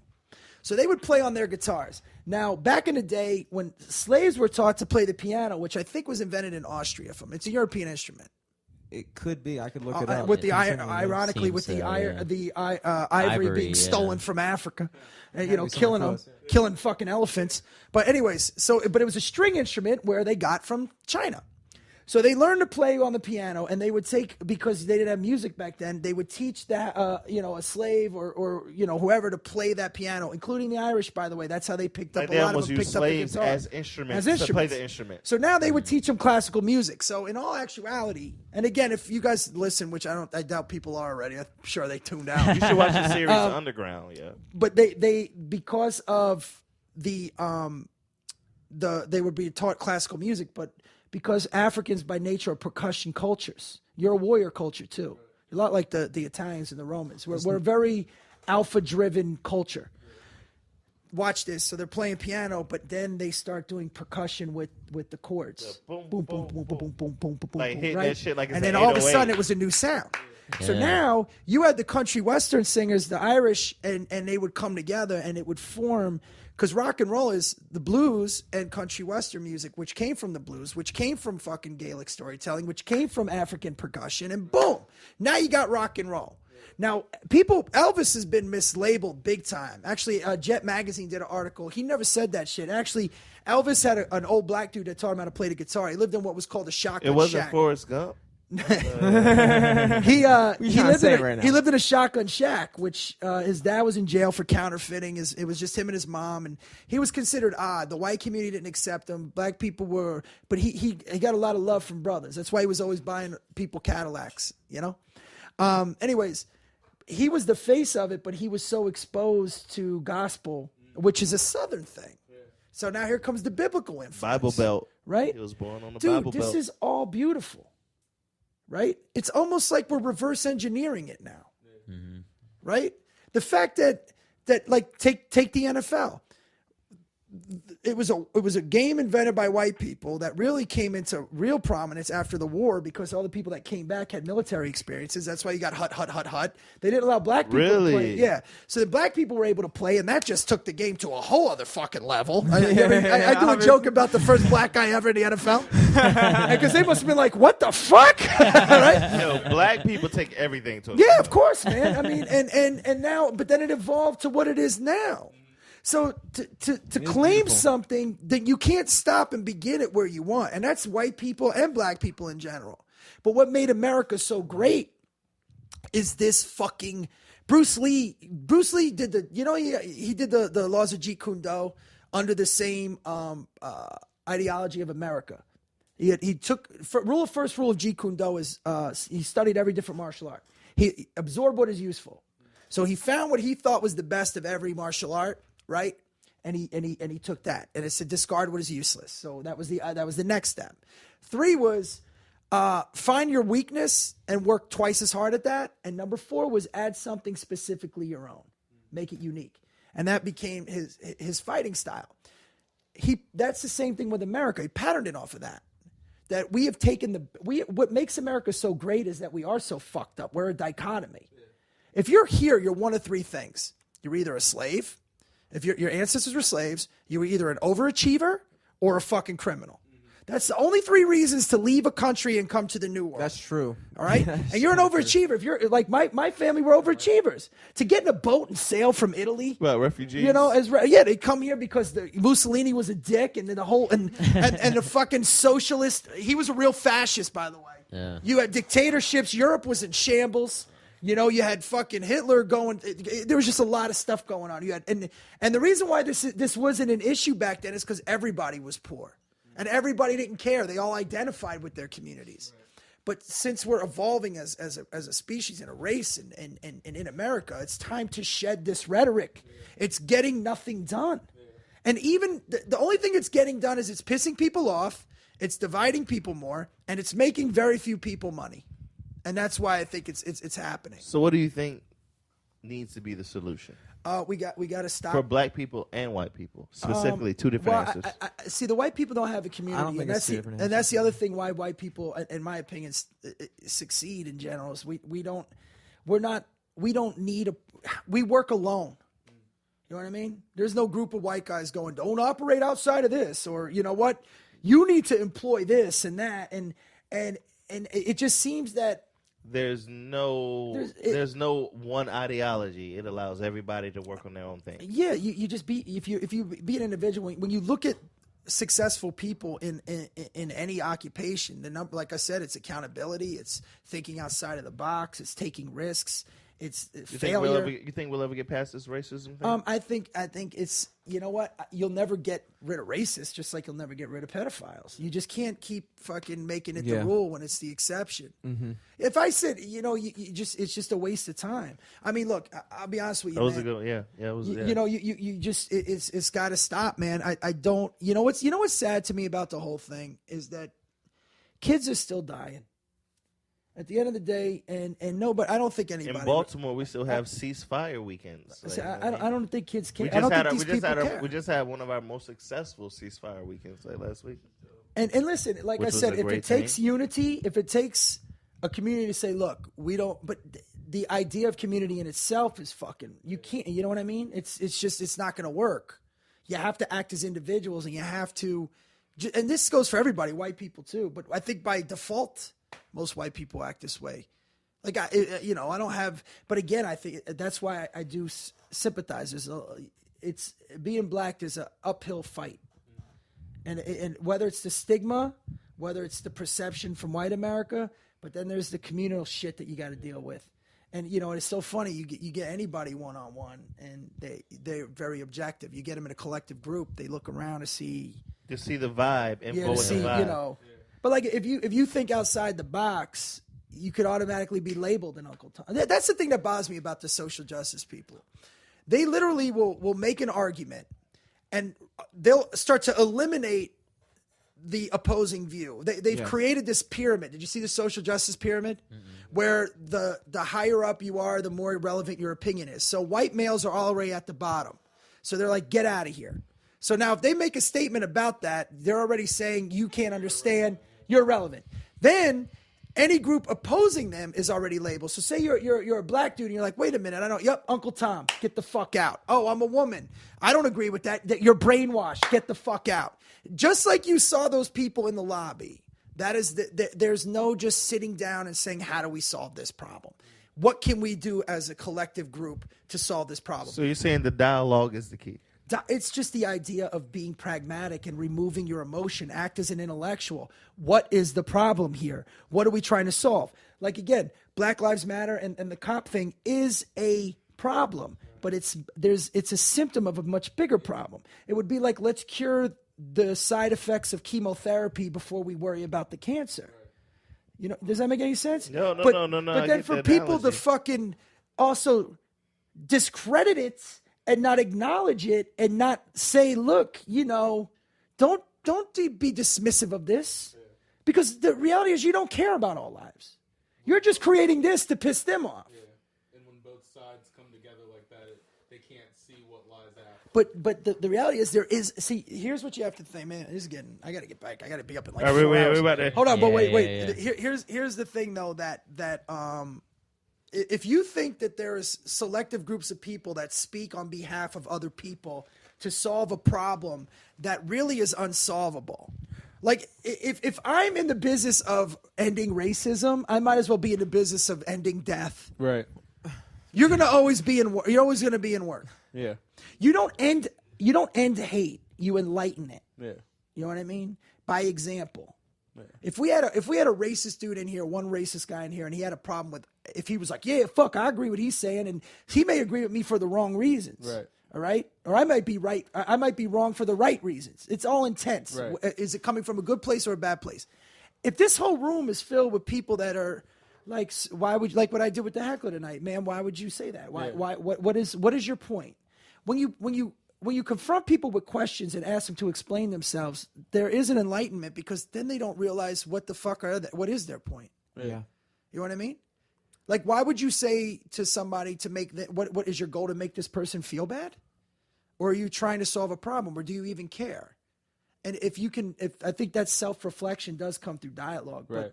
But it also, you got to get rid of rhetoric. You got to get rid of identity. You have to look at it as if we have Group A has a problem, Group B could solve this problem, and how do we do it? Yeah. And you know good and well that there's always going to be people that are going to fucking profit, and always people that are going to try and ruin it.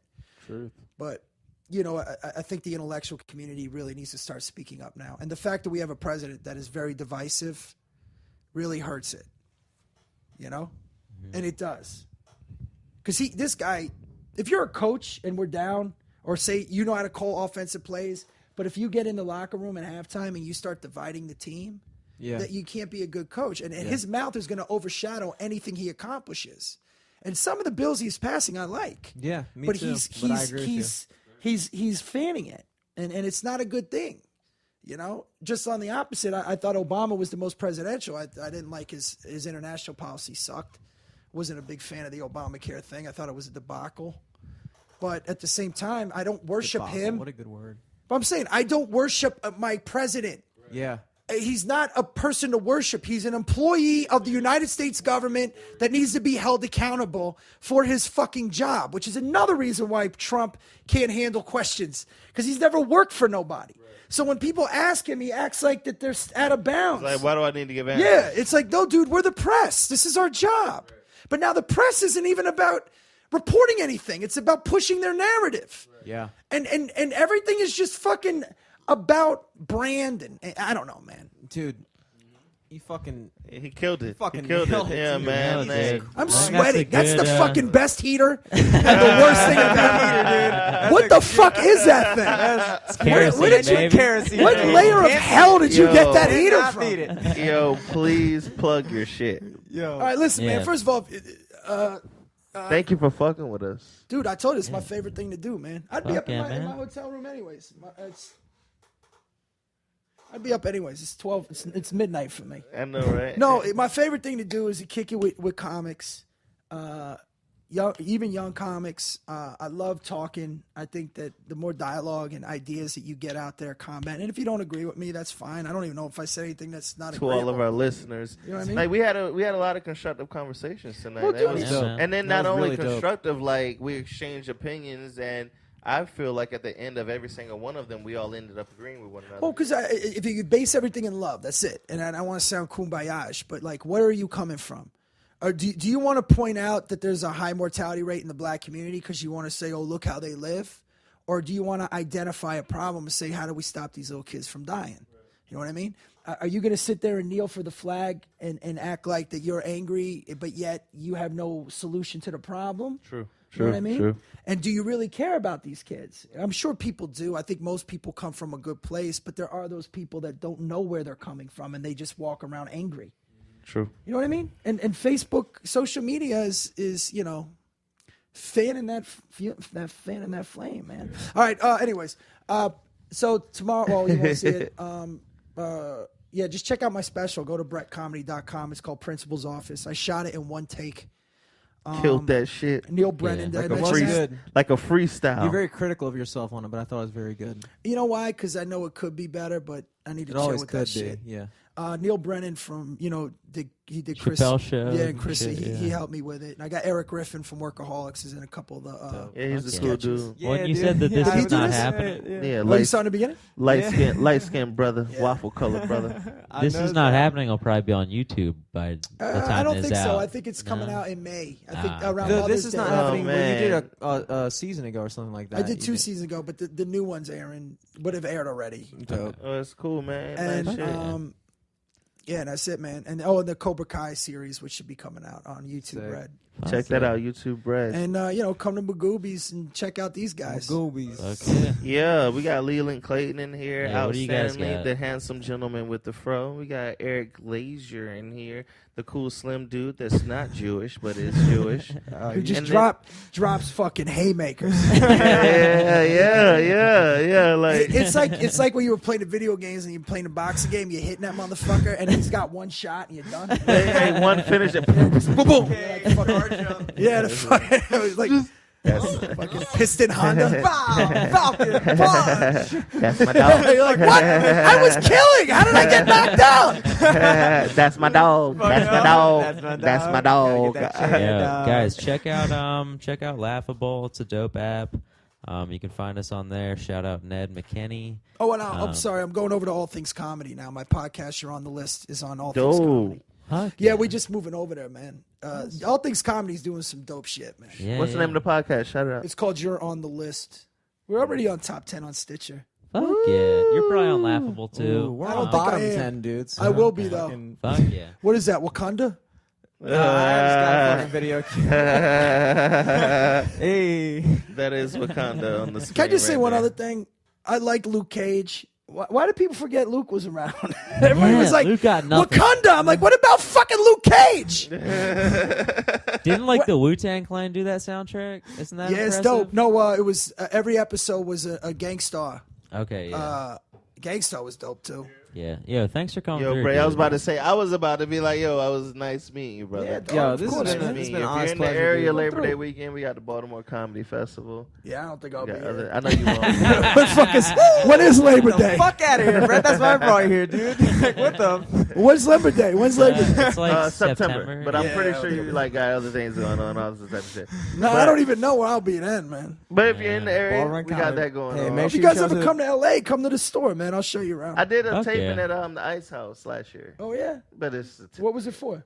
this- We'll talk off air. Yeah, Gotta yeah, close this out. yeah. Let me drop the plugs real quick. By the way, I'm Guys, giving you the Italian goodbye. It's Really? 20 minutes. yeah, like get the fuck out of here. at LFTS Podcast on everything, guys. We'll see you next week. To get up off these and save the confessions for Jesus. Plus, I don't need to hear no sorrow. F it, the sun will still come out tomorrow. Long as I'm breathing, needing, even like Steven, achieving, getting some cheese in, representing lovely. Boogie down Bronx major with the project flavor. A major, Deja.